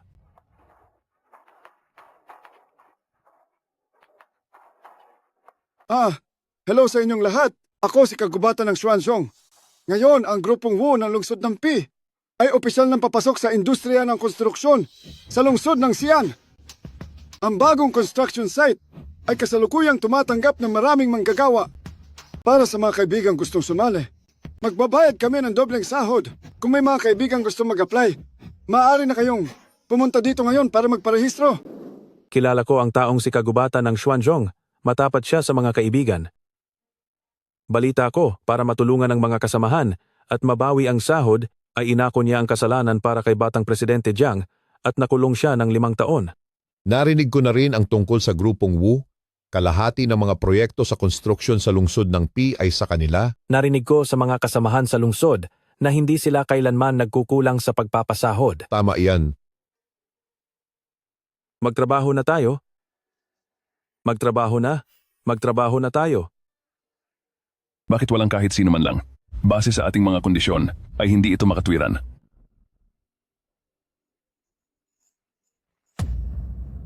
Binigay naman natin ang magandang kondisyon. Halatang interesado sila. Pero wala pa rin nangahas na mag-apply. Napakababa ng pasahod ng pamilyang Jiang at lagi pang huli ang pasweldo. Kung ako iyon, matagal na akong umalis. Mayroon kayang ibang pakonsuelo na binibigay ang pamilyang Jiang sa kanila? Hindi iyan totoo. Kabisado ko ang paraan ng pagtatrabaho ni Xiaobai. Ang huling bagay na gagawin niya ay ang gumastos para sa mga manggagawa. Siguradong may ginamit siyang maruming paraan. Ano naman kayang paraan iyon? Lao Xuan, ikaw ang mas nakakakilala sa grupong ito. Sa tingin mo, ano ang totoong makakatakot sa kanila? Ang pamilya nila. Para sa aming mga ordinaryong trabahador, bale wala sa amin ang magbuwis ng dugo at pawis.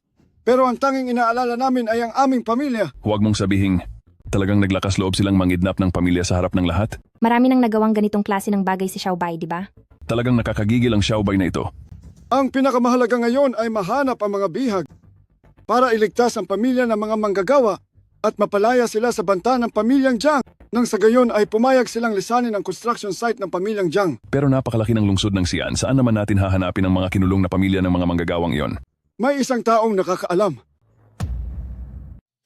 Napakaduwag talaga niyang si Jiang Yuan. Isang tanong lang, sinabi na niya ang lahat.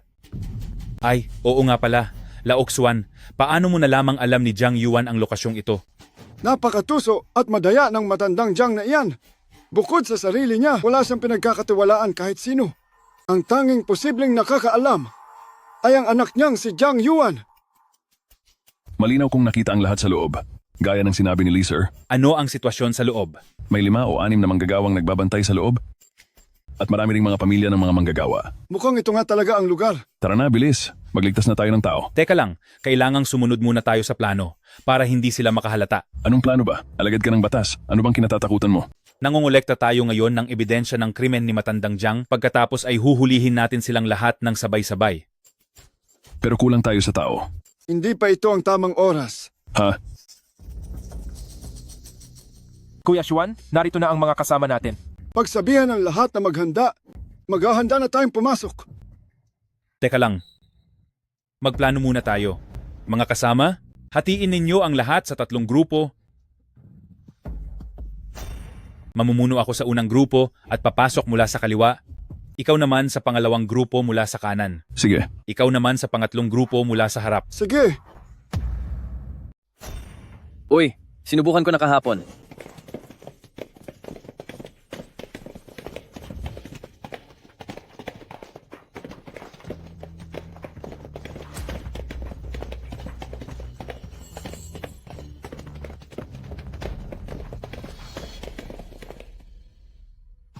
Lahat ng opisyal, huwag kayong gagalaw.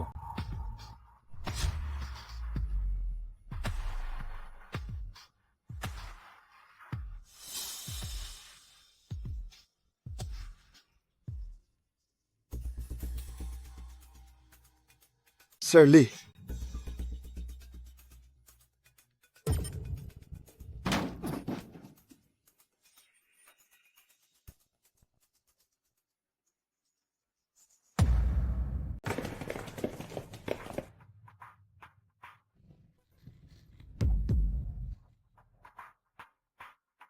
Huwag kayong matakot. Narito kami para iligtas kayo. Ako ay isang opisyal ng seguridad. Huwag kayong kabahan. Narito talaga kami para iligtas kayong lahat.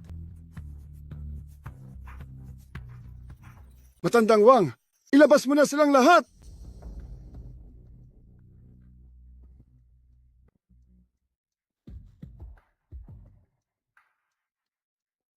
Laoksuan, ang kasong illegal detention ay sapat na para malagot si Matandang Jiang. Ang taong si Matandang Jiang ay magaling maghanap ng sisisihin. Natatakot akong bago pa man mahanap ang tao, ay maputol na ang ebidensya. Kahit papaano ay nailigtas natin ang mga pamilya ng mga manggagawa. Oo nga pala, ayusin ko muna ang para sa mga pamilyang ito. Sige.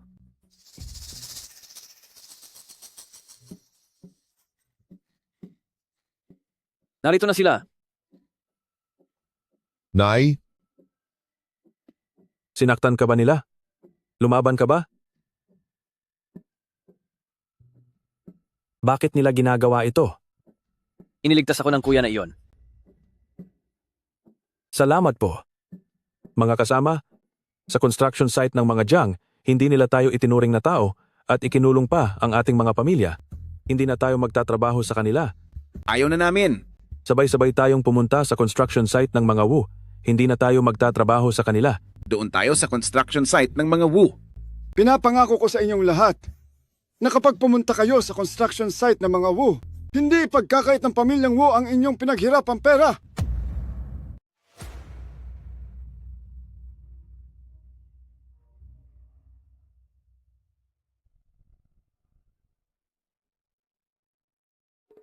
Lee, gusto mong uminom? May night shift pa ako, hindi na muna. Diretsuhin mo na ako.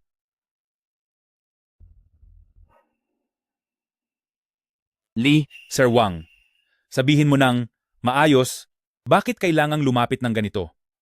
Oh.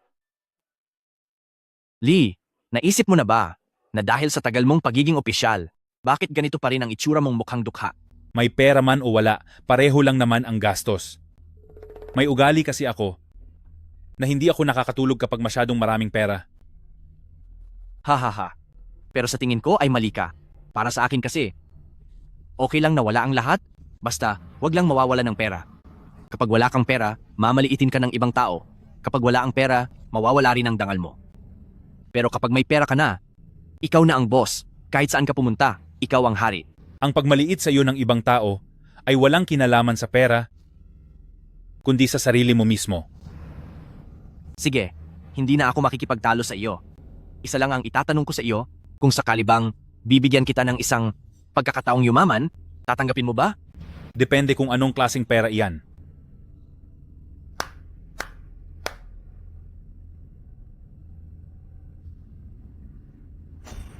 Ito ay pinapabigay ni Big Boss Jiang para sa iyo. Tungkol ito sa kaso ni Jiang Yuan. Pagpatay at hindi sinasadyang pagpatay. Dalawang salita lang ang pagkakaiba. Alam mo na ang ibig kong sabihin? Mukhang magandang bagay ito. Pero sa kasamaang palad, ang ganitong klaseng maruming pera ay hindi ako interesado. Hay nako. Lee? Kung ganyan ang mangyayari, wala na tayong dapat pag-usapan pa. Kung ganoon, ay wala na tayong dapat pag-usapan pa. Dahil naging magkatrabaho naman tayo, bibigyan kita ng isa pang pagkakataong pumili. Pera o kamatayan? Bilang aso ng pamilyang Jiang, magkano ba ang ibinayad niya sa iyo? Hindi mo kayang guni-gunihin. Pwede mo na akong patayin. Pero pagkatapos mo akong patayin, matatabunan mo ba ang lahat ng krimen ng pamilyang Jiang? Kahit papaano kapag patay ka na, mababawasan ang mga sagabal. Sa ginagawa mong iyan, karapat-dapat ba iyan sa kaniya? Hindi ako katulad mo. Mas gusto ko ang pera. Pasensya na, Ginoong Lee.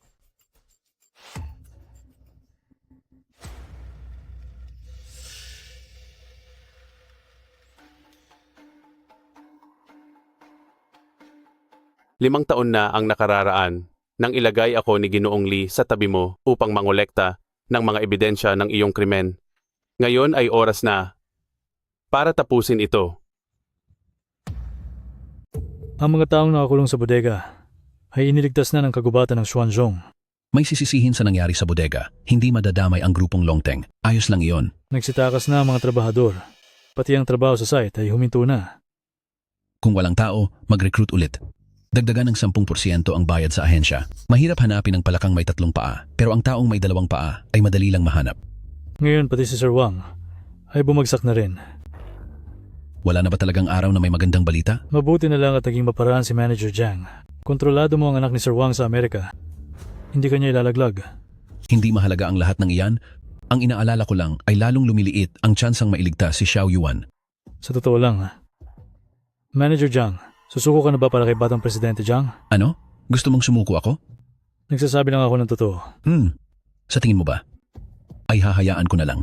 Panoorin ang pamilyang Wu na unti-unting ubusin ang pamilyang Jiang? May isa pa akong plano. Magsalita ka. Kung ang pamilyang Wu ay pumunta sa lungsod ng Xi'an para guluhin ang pamilyang Jiang, gantihan natin sila gamit ang sarili nilang paraan. Pupunta tayo sa lungsod ng Pi para pabagsakin ang pamilyang Wu. Sige.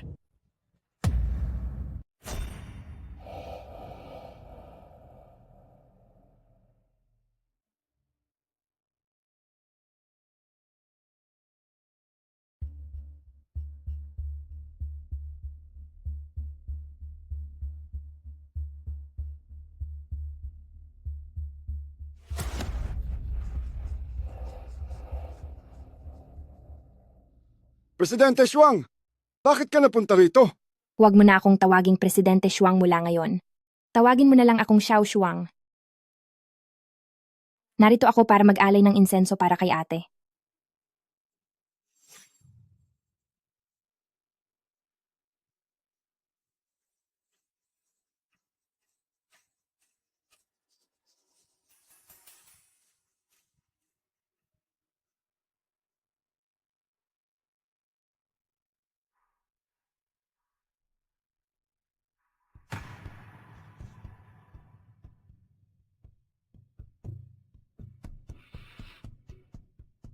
Ate, siguradong ipaghihiganti ka namin. Xiao Xuang, maraming salamat sa iyo. Zhonglin.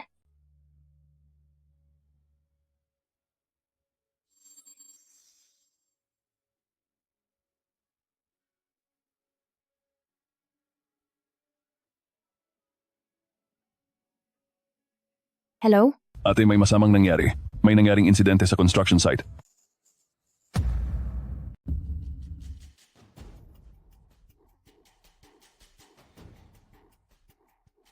Hala, kayo riyan. Pumarito kayo at tingnan niyo ito. Ang asawa ko ang haligi ng aming tahanan. Pagkatapos niyang pumasok sa construction site ng pamilyang Wu, ay araw-gabi siyang nagtatrabaho sa construction site ng pamilyang Wu at binubugbog kapag hindi kumikilos. Binugbog nila siya hanggang sa malumpo ang kanyang mga binti. Wala talaga silang konsensya. Napakawalang katarungan ito. Nakikiusap ako sa inyo, tulungan niyo kaming makamit ang hustisya. Manager Wu, maaari mo bang sabihin kung anong nangyayari? Bakit nagkaroon ng insidente ng pananakit na nauwi sa pagkalumpo sa pamilyang Wu? Anong pinagsasabi nyo? Paano namang mangyayari ang pananakit sa construction site namin? Ayaw mo pa ring umamin. Ang asawa ko ay naging ganito dahil binugbog siya ng mga tao sa construction site niyo. Hala, napakawalang katarungan talaga nito. Tama. Kailangan nyo kaming bigyan ng paliwanag. Huminahon muna kayong lahat, makinig kayo sa akin. Gagawin namin ang lahat para imbestigahan ang pangyayaring ito. At kung mapatunayang kami nga ang may gawa, pananagutan namin ang lahat ng kahihinatnan nito. Tama! Ako ang responsable sa construction site na ito. Kaya sisiguraduhin kong mabibigyan ko kayo ng paliwanag. Ano pa ang iimbestigahan nyo? Ang asawa ko ay binubog na ng ganito. Gusto nyo pa rin takasan ang inyong responsibilidad. Ganyan talaga silang mga tao, gusto lang nilang apihin kaming mga mamamayang wala namang kalaban-laban. Napakawalang katarungan ito, talagang wala ng hustisya.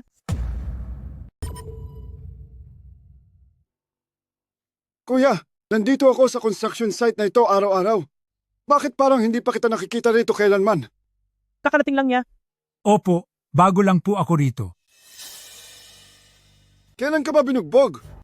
Kagabi lang po. Sino ang bumugbog sa'yo? Hindi ko rin po sila kilala. Bakit ka nila binugbog? Hindi ko po alam. Bigla na lang nila akong sinaktan nang walang dahilan. Marami po sila. Paano mo naman nasisiguro na ang pamilyang Wu ang bumugbog sa'yo?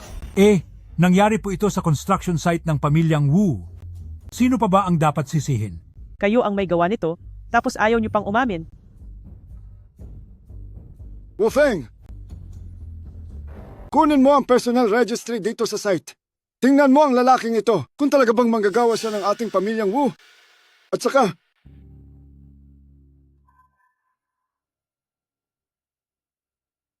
huwag kayong mag-alala.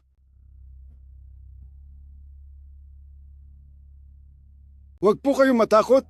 Bibigyan ko kayo ng malinaw na paliwanag tungkol dito.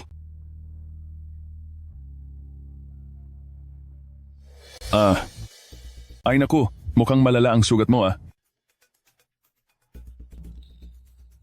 Ay naku. Peke lang pala ang lahat. Nagkukunwaring baldado. Patawad po, binayaran lang po kami ng ibang tao para sadyang siraan ang pamilyang Wu. Opo, Manager Wu, biktima lang din po kami. Parang awa nyo na, palayain nyo na po kami. Tawagan si Sir Lee. Ginoong Lee, naabala na naman kita. Walang anuman. Ito ay bahagi lamang ng tungkulin ko. Napakaraming ginagawa ni Matandang Jiang, mga marurumi at hamak na taktika. Ano ba talaga ang balak niyang gawin? Siguro ito na talaga ang pangit na mukha ng mga kapitalista. Lagi nilang iniisip na mas nakatataas sila sa lahat. Jonglin, Ginoong Lee. Kayo sa construction site at sa istasyon na hinaharap ang kapangyarihan ng pamilyang Jiang sa dalawang panig. Napakaganda ng ginawa ninyo. Magkakaroon na rin ng epekto ang ginagawa ko rito. Wala kayong silbi. Puro lang kayo paninira. Paumanhin po, Manager Jiang.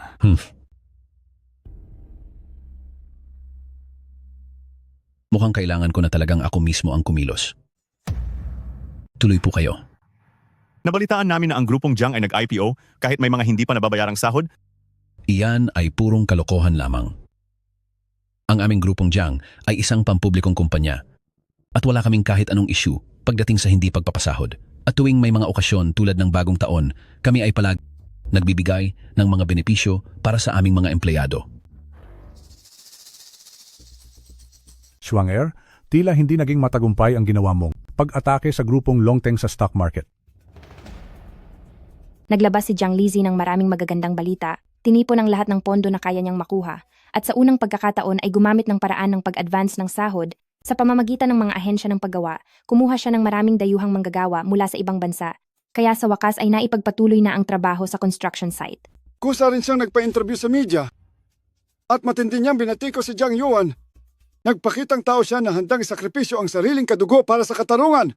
Dahil sa ginawa niyang yun, hindi lang bumagsak ang stock ng grupong Longteng, kundi tumaas pa ito lalo. Sabagay, isang matandang tuso rin naman talaga si Jiang Lizi sa mundo ng negosyo. Ang pinaka nakakainis pa rito, Matapos maaresto ni Sir Wang, kahit anong klaseng pagtatanong ang gawin ni Sir Lee, mag-isa niyang inako ang lahat ng kasalanan. Pero ang hula ko, hindi mo pa inilalabas ang huli mong alas. Ang galing mo talaga pa. Hindi ko naman talaga inaasahan na ang pag-ataking ito ay tuluyang mapapabagsak si Jiang Lizi, kundi para maging kampante siya at magbaba ng depensa laban sa atin, para maihanda ko ang aking alas. Anong alas yan? Oo nga pala ate. Ayon sa iyong utos, naisend na ang proposal sa email ng mga big boss ng iba't ibang kumpanya ng konstruksyon. Anong proposal iyon? Ang tungkol sa pagtatatag ng pambansang asosasyon ng konstruksyon sa lungsod at ang proposal para sa paghalal ng unang presidente nito. Kung ganoon, gumagawa ka pala ng patibong para mahulog si Jiang Lizi roon.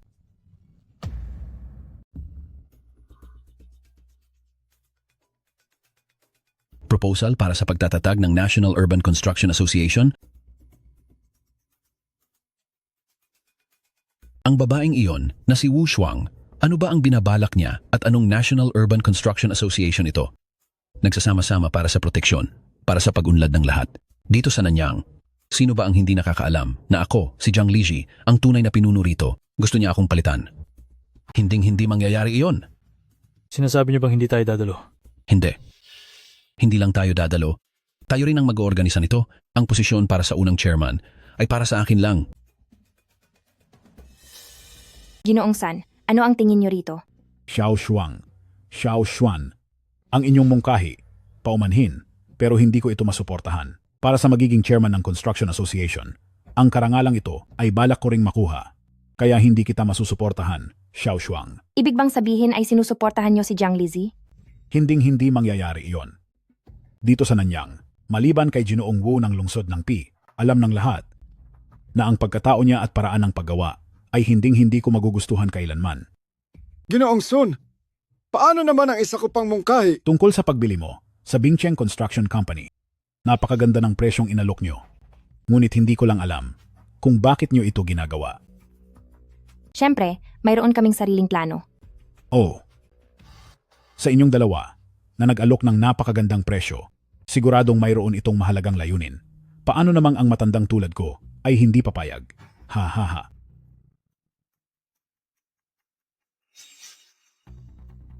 Anong nangyari?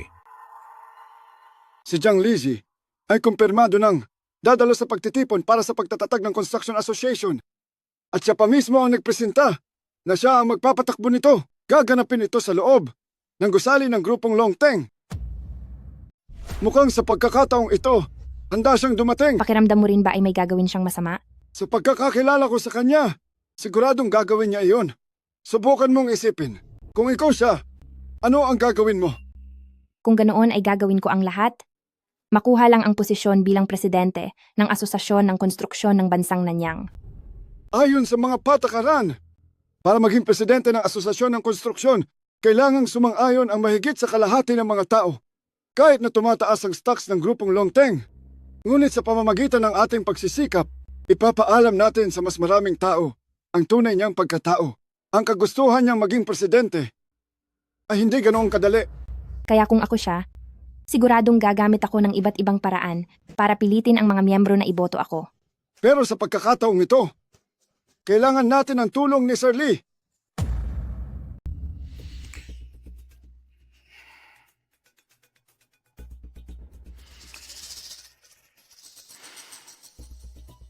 Ayaw mo pa rin bang magsalita tungkol sa katotohanang sinuhulan mo ako para sa pamilyang Jiang? Dahil lang sa malapit ako sa pamilyang Jiang, kaya ginamit ko ang sarili kong pera. Para suhulan ka. Ang mga ginawa mo, sapat na para mabulok ka sa kulungan sa natitirang buhay mo.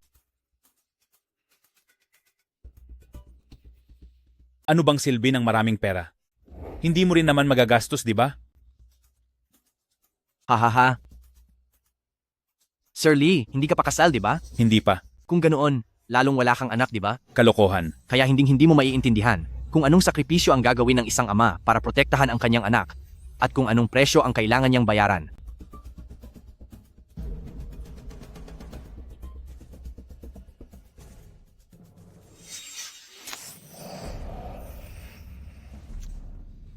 Malinaw na, ang kapangyarihan ni Jiang Lizi sa Amerika ay kontrolado na ang anak ni Sir Wang. Kaya mula kay Sir Wang, wala tayong makukuhang ebidensya ng krimen ni Jiang Liji. Kaya nga ako humihingi ng tulong sa'yo. Basta mapatalsik si Jiang Liji, ibibigay ko ang buong kooperasyon ko sa iyo. Si Jiang Lizzy, sa seremonya ng pambansang pagtitipon para sa pagpapaunlad ng lungsod, sigurado may gagawin siyang malaking hakbang. Gusto ko sanang tulungan mo akong bantayan siyang mabuti.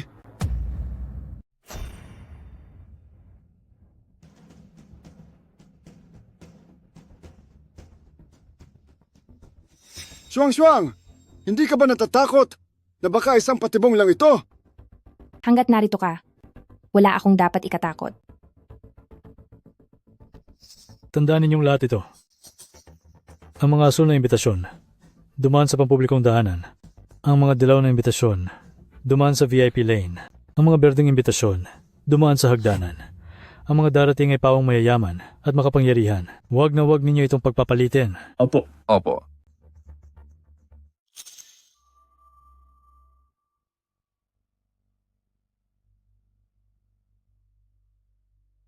Mag-ingat po kayo.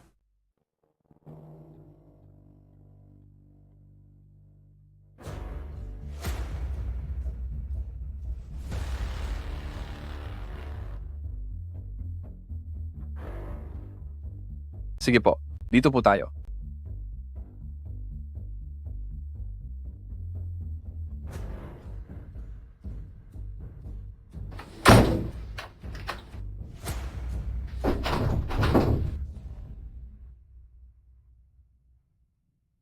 Anong nangyayari?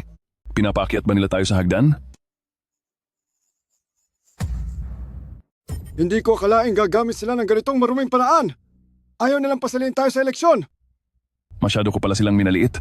Gaano katagal pa ba ang aakyatin natin, ate? Sa patakaran ng pulong, kapag nahuli ng mahigit 3 minuto, mawawalan na ng karapatang makilahok. Anong gagawin natin ngayon? Wala na tayong oras.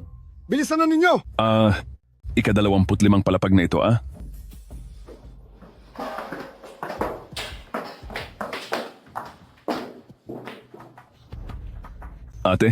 Ate ko. Ate, hindi ko na kaya, ate. Hindi ko na talaga kayang tumakbo. Hindi ko na kaya talaga. Hindi ko na kaya. Kaya dapat ay nag-iihersisyo ka palagi. Huwag mong kakalimutan. Kapag lumampas ang 3 minuto, mawawalan na ng pagkakataon ng ate mo na lumaban. Bilisan na natin.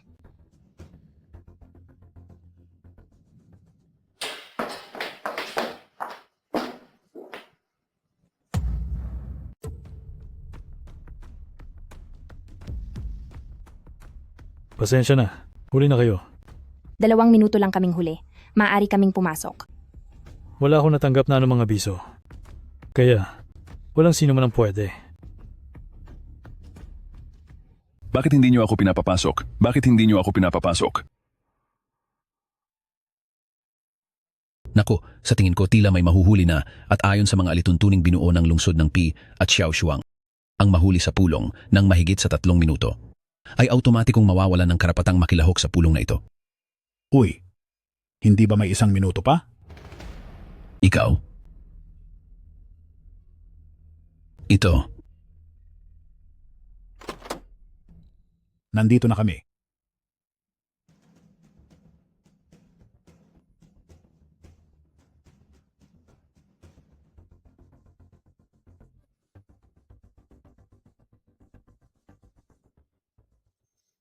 Pasensya na, nabigo ang inaasahan mo. Hindi kami huli. Magandang araw po. Pakipakita ang inyong imbitasyon.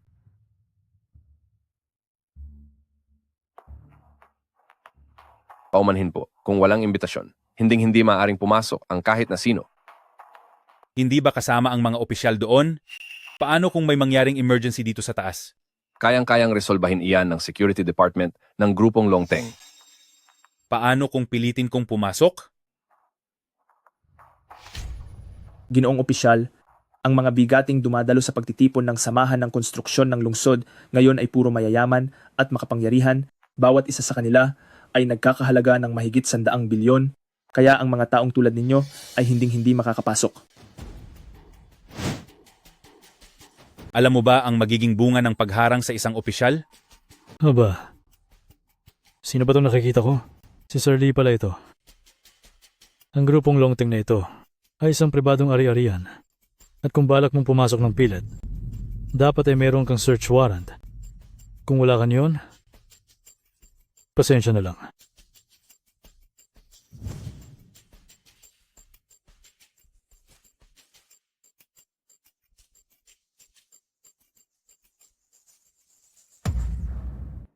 Hey, sandali lang. Sandali lang. Sa isang lungsod na ito, isang kumpanya lang ang maaaring sumali. At sa bawat kumpanya, isa lang ang dapat na dadalo, hindi ba? Xiao Xuan, Shuang, kayong dalawa. Siya ba ang mananatili rito? O ikaw ang mananatili rito? Ikaw na lang ang manatili. Ikaw na ang manatili. Ay naku, tama na. Anong oras na ba? Naglalambingan pa rin kayong dalawa. Bilisan mo, ikaw ba ang mananatili o siya ang mananatili? Mr. Jiang, nagkakamali po kayo. Ang ibig naming sabihin, pareho kaming maaaring manatili. Teka. Xiao Shuang, ikaw ang nagtakda ng mga panuntunang ito. Tinatanong kita, tutupad ka ba sa sinabi mo o hindi? Noong nakaraang araw, binili ko ang kumpanya ni Mr. Sun na isang kumpanya ng konstruksyon sa Bingcheng. Ngayon, bilang kinatawan ng kumpanya ng konstruksyon ng Bingcheng ako dadalo. Pinatutunayan ko na totoo ang bagay na ito. Pasok ba ito sa mga panuntunang itinakda mo? Alam kong wala sa mga panuntunang ginawa ni Xiao Shuang ang tungkol dito. Ano mang hindi ipinagbabawal ng batas ay pinahihintulutan. Sasabihin ko sa iyo, matandang San, kakampi ka ba talaga ni Xiao Shuang? Haha. Hindi kami magkakampi. Kundi magkaribal pa nga kami. Hindi. Anong ibig mong sabihin? Isipin mo, nakikipagkumpetensya si Xiao Shuang para sa pagkapangulo at kakumpetensya rin ako sa pagkapangulo. Sa tingin mo ba ay magkakampi kami? Ikaw?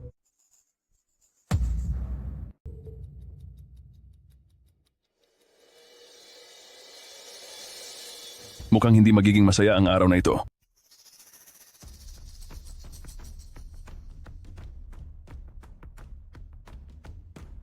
Hindi ko rin alam kung kumusta na ang lagay doon ni Lawang. Nandito na sila. Sir Lee, sila ang mga kapatas mula sa iba't ibang lungsod ng Nanyang. Ginawa namin ni Lawang ang lahat ng aming makakaya para lang maanyayahan sila rito sa lungsod ng Xi'an. Salamat sa inyong paghihirap mga kapatid. Halikayo, maupo muna kayong lahat.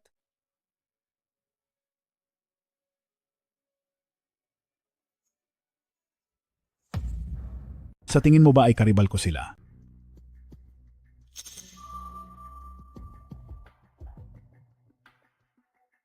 Hoy, Lausun, hindi ko akalain na tatakbo ka rin bilang presidente. Para ito sa paglilingkod sa lahat, napakahirap nito. Kailan ba ako natakot sa hirap? Noong araw, noong bisperas ng bagong taon, para lang maibigay ang sahod ng mga kasamahan ko, pumasan ako ng 2 bag ng pera at tinawid ang 5 bundok. Ang karanasang iyon, ikaw na si Ginoong Jiang. Kailan mo ba naranasan iyon? Ang aming Picheng Construction Federation sa bawat kumpanyang nasa ilalim nito ay hinding-hindi kailanman nagkulang sa pagpapasahod sa mga manggagawa. Ang mga pinagdaanan ni Ginoong Sun ay naranasan na rin naming lahat. Galing din ako sa pagiging manggagawa. Ako bilang kinatawan ng Bingcheng Construction Company ay formal na nangangako rito na hinding-hindi ko ipagkakait ang kahit isang kusing sa inyo. Ang pagiging presidente, hindi lang dapat marunong magtiis ng hirap, kundi dapat ay profesional din. Dahil nakakuha ako ng bachelor sa arkitektura mula sa Mali Engineering, nagboboluntaryo akong maglingkod sa inyong lahat. Sino ang sasang-ayon at sino ang tututol? Ang pagtatanong kung sino ang sasang-ayon o tututol ay parang masyado pang maaga para riyan. Ako, ikaw. Alam nating lahat na ang sinasabi mong bachelor mula sa Mali Institute of Technology ay binili mo lang naman.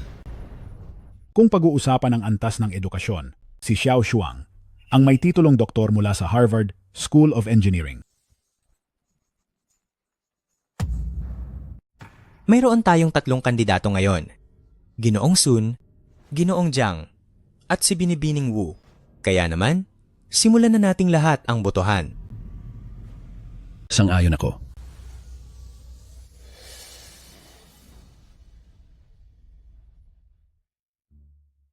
Trabaho na.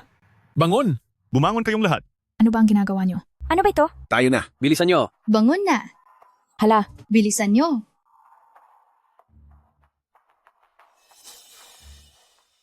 alam mo ba kung sino ang asawa ko? Wala akong pakialam kung sino man ang asawa mo. Ngayong araw, Kung sino man sa inyo ang maglakas loob, nagambalayan na maayos na takbo ng pagpupulong, hindi ko siya palalampasin. Nagawa mo talagang sakta ng isang babae. Ikaw. O ano, Batang Blondie, kung hindi ka kontento, sige at saktan mo ako.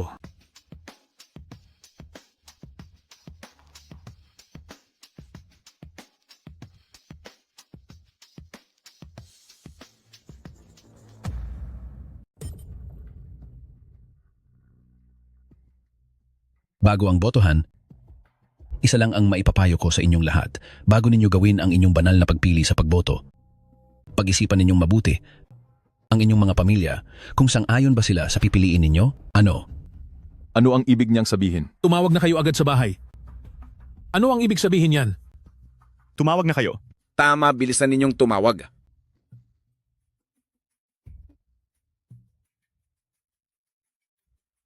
Kung sino man ang mga has na sumagot ng tawag ngayon, babaliin ko ang mga binti ninyo. Anong nangyayari? May sumasagot ba sa bahay ninyo? Walang sumasagot. Anong nangyayari? Kaya naman ang lahat ay... Magsimula na sa pagboto, ha? Ang pamilya nyo, pumapayag din ba sila sa ginawa ninyong desisyon? Ha? Hayop ka, Jiang Lizzie. Isa itong malinaw na pagbabanta. Siguradong kontrolado niya ang pamilya ng mga narito. Dapat malaman ng buong mundo kung anong klaseng hayop siya at ang mga kasalaula ang ginawa niya. I-record niyo. I-record yan. Hindi siya tao. Patingin nga. Pasensya na, Jisan. Wu. Sa buhay ko, ang pamilya ko ang pinakamahalaga. Iboboto ko si Ji Jiang. Ang mga sang-ayon na maging unang tagapangulo ako, itataas ang kamay. Ji! Jiang! Dahil ito ay isang halalan, dapat itong dumaan sa secret ballot. Bawat kandidatong narito ay kailangang magbigay ng pahayag. Wala akong pakialam kung ano man ang ginagawa mo sa labas ng opisinang ito. Ngunit dito, kailangang sumunod sa mga patakaran. Uuurong na ako. Pasensya na. Xiao Shuang, kayo na lang ni Ji Jiang ang maglaban.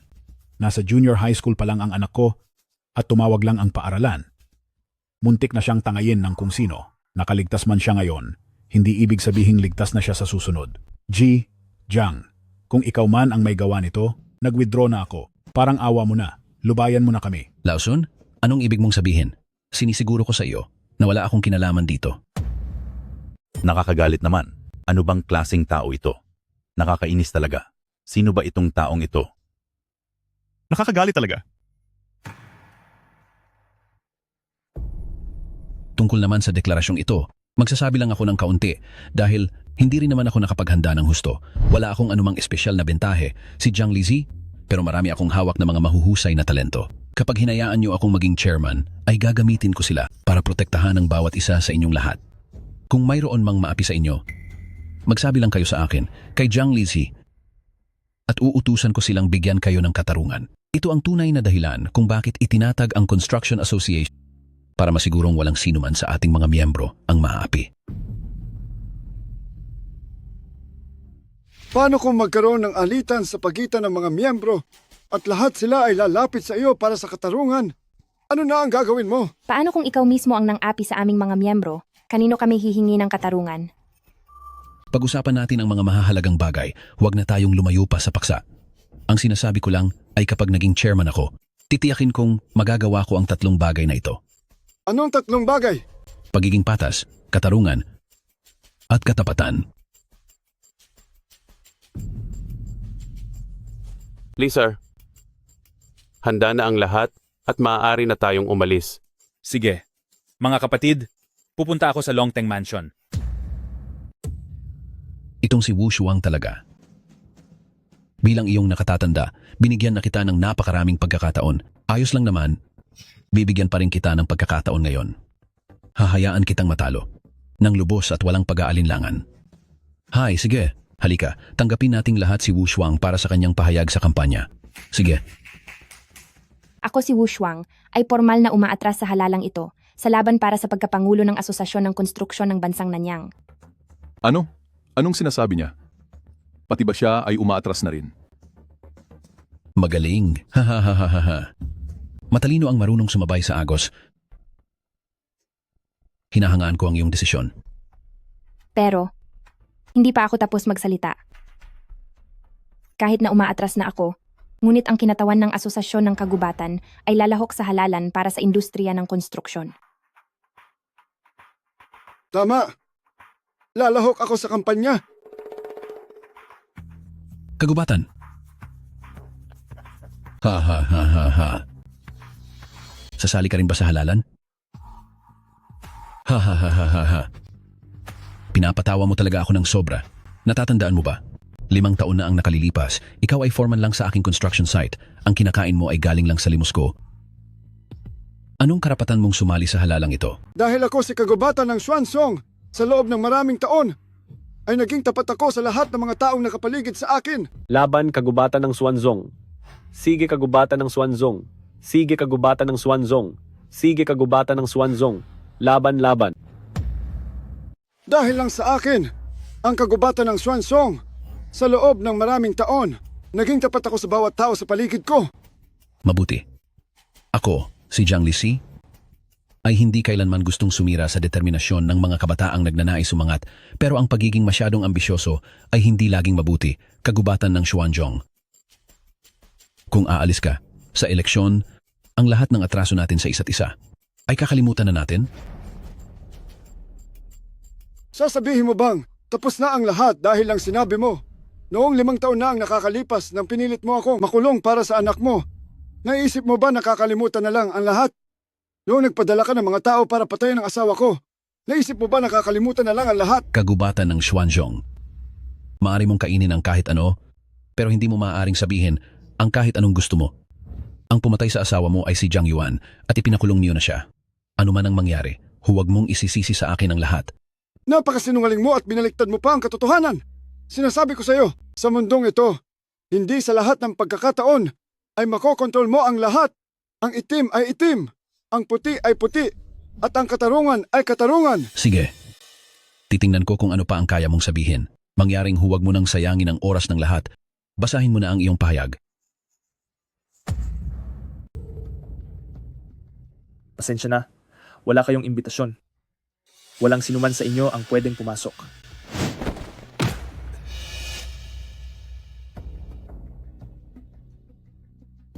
Alam na ng buong mundo kung anong nangyayari sa itaas ngayon. Susubukan niyo pa bang harangan ang pagpapatupad ng batas?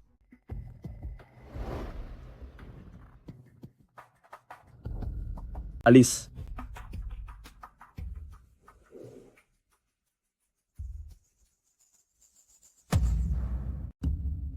Mga Ginoo, ang tubig ay tumatalsik ng 3,000 milya at ang lumilipad pa itaas sa hangin ay umaabot ng 70,000 milya.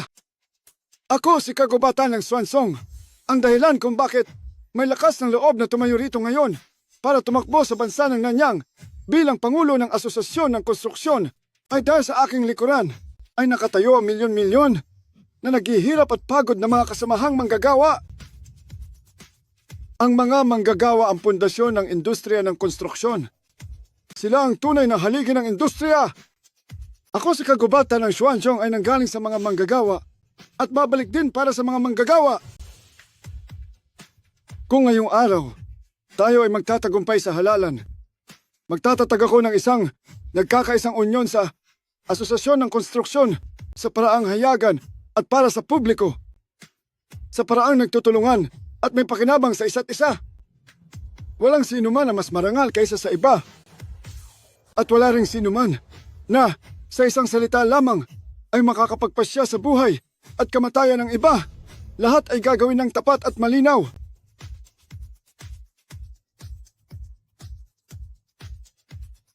Uy, mga kapatid! Napakaganda ng sinabi niya. Nasabi niya ang lahat ng nilalaman ng ating puso. Ang mga sinabi nila Oxwan ay lahat ay para sa atin at sa panig nating mga manggagawa, pero ang mga bumuboto ay puro mga amo, iboboto kaya nila sila Oxwan? Hay! Pagkatapos ng lahat ng sinabi mo, ito ay puro lamang mga gasgas na linya para magsalita para sa mga dukha, para pumanig sa mga manggagawa. Nakuha mo pang hamunin ang mga amo na naririto ngayon ng harapan. Ngayon ay titingnan natin kung paano ka bobotohan ng lahat. Hindi ko kailanman inisip iyon. na ang mga manggagawa at kumpanya ng konstruksyon ay magkaaway. Umaasa ang mga manggagawa sa kumpanya para sa kanilang sahod at ang kumpanya naman ay umaasa sa mga manggagawa para matapos ang proyekto. Dapat ay isang sitwasyon nito na kapwa makikinabang ang lahat. Ngunit may ilang tao na dahil sa paghangad ng sariling luho ay binabawasan ang sahod ng mga manggagawa. Paano mo yun natitiyak sa iyong konsensya? Tapos ka na bang magsalita? Dahil tapos ka na, sundin na natin ang nararapat na proseso. Pagkatapos ng eleksyon, umuwi na kayo ng maaga para makapiling ang inyong pamilya. Halika na. Halina kayo. Halina rito. Rito.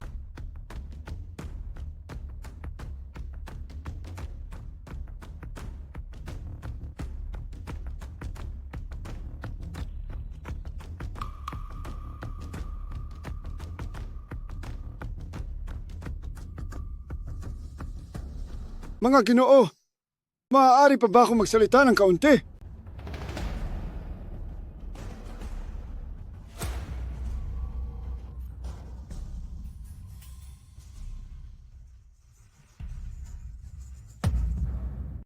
Subukan nating isipin ang lahat.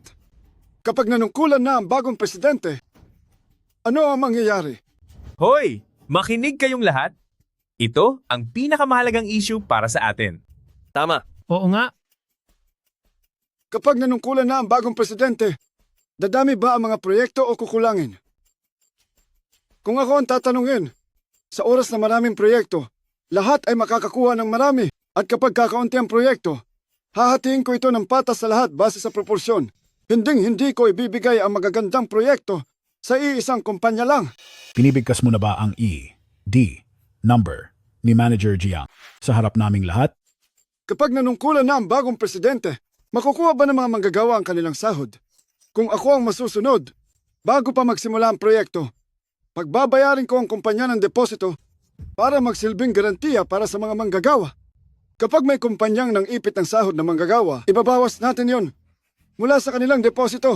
Hindi natin hahayaang hindi sumahod ang mga manggagawa. At hindi rin mangyayari na kailangan pandilaan ng kapatas ng sapatos para lang mabayaran. Sinong hayop ang gumawa niyan? Talagang isang taong walang tamang pagpapalaki. Kapag nanungkulan na ang bagong presidente, at kung magkaroon man ng problema sa botohan, ano ang dapat gawin? Kung ako ang mamumuno, isasagawa ko ang live streaming sa buong proseso para maging bukas at tapat ang bilangan ng boto. Hindi ko gagamitin ang pamilya niyo para takutin kayo. Anong ibig mong sabihin? Anong ibig mong sabihin?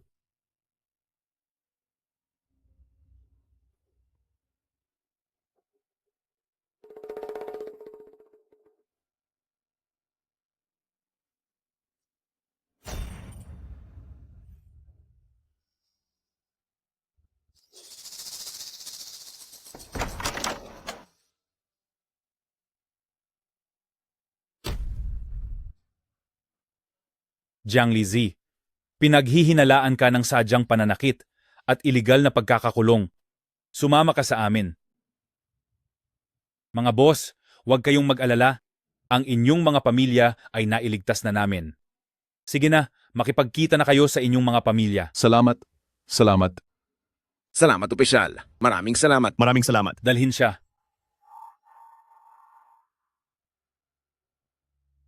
Sir Lee, maaari ko bang makausap ng sandali si Big Jiang?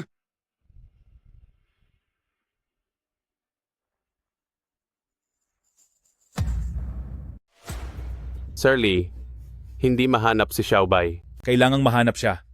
Maraming alam si Xiaobei tungkol sa mga ebidensya ng krimen ni Jiang Lizi. Maghiwa-hiwalay kayo at habulin siya. Sige po. Boss Jiang, nagsisisi ka ba? Ang mga bagay na ginawa ko ay hinding-hindi ko pagsisisihan. Sigurado ka bang wala kang pinagsisisihan? Kung hindi mo lang masyadong pinagbibigyan ng anak mo, aabot ba tayo sa ganitong sitwasyon? Dahil nga doon, ang lahat ng ginawa ko ay para kay Xiao Yuan. Ngayong alam mo na ang lahat. Mas mabuti pang aminin mo na ang totoo para ito sa ikabubuti mo at ng anak mo. Gawin mo na lang to para sa anak mo, para naman mabawasan ang mga kasalanan niya. Xiaobai. Kung magsasabi ka ng totoo, maaari naming pagaanin ang parusa mo. Gusto niyo akong umamin? Mabuti pang mamatay na lang ako. Kapag patay na ako, kahit papaano ay may maiiwan pa akong magandang pangalan.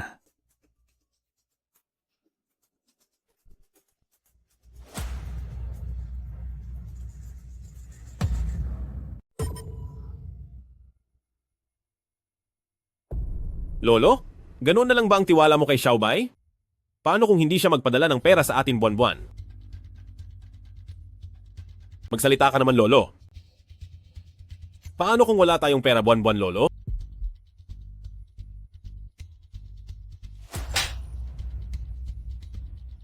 Wala ka talagang pagsisisi.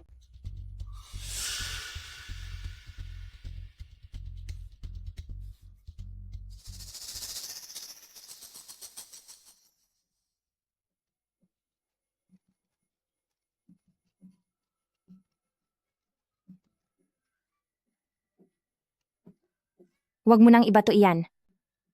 Hoy, hoy, hoy! Lahat tumahimik muna! Tumahimik kayo at makinig sa akin! Laoxuan, hindi ba dapat bigyan mo na kami ng hipag? Oo nga. Bakit ba kayo nanggugulo? Hindi pa nga pumapayag ang ate ko. Tama ba, Bayaw? Hay nako, kayo talaga!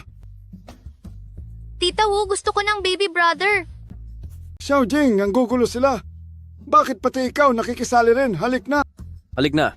Halik na. Halik na. Halik na. Halik na. Halik na. Halik na. Halik na. Ay,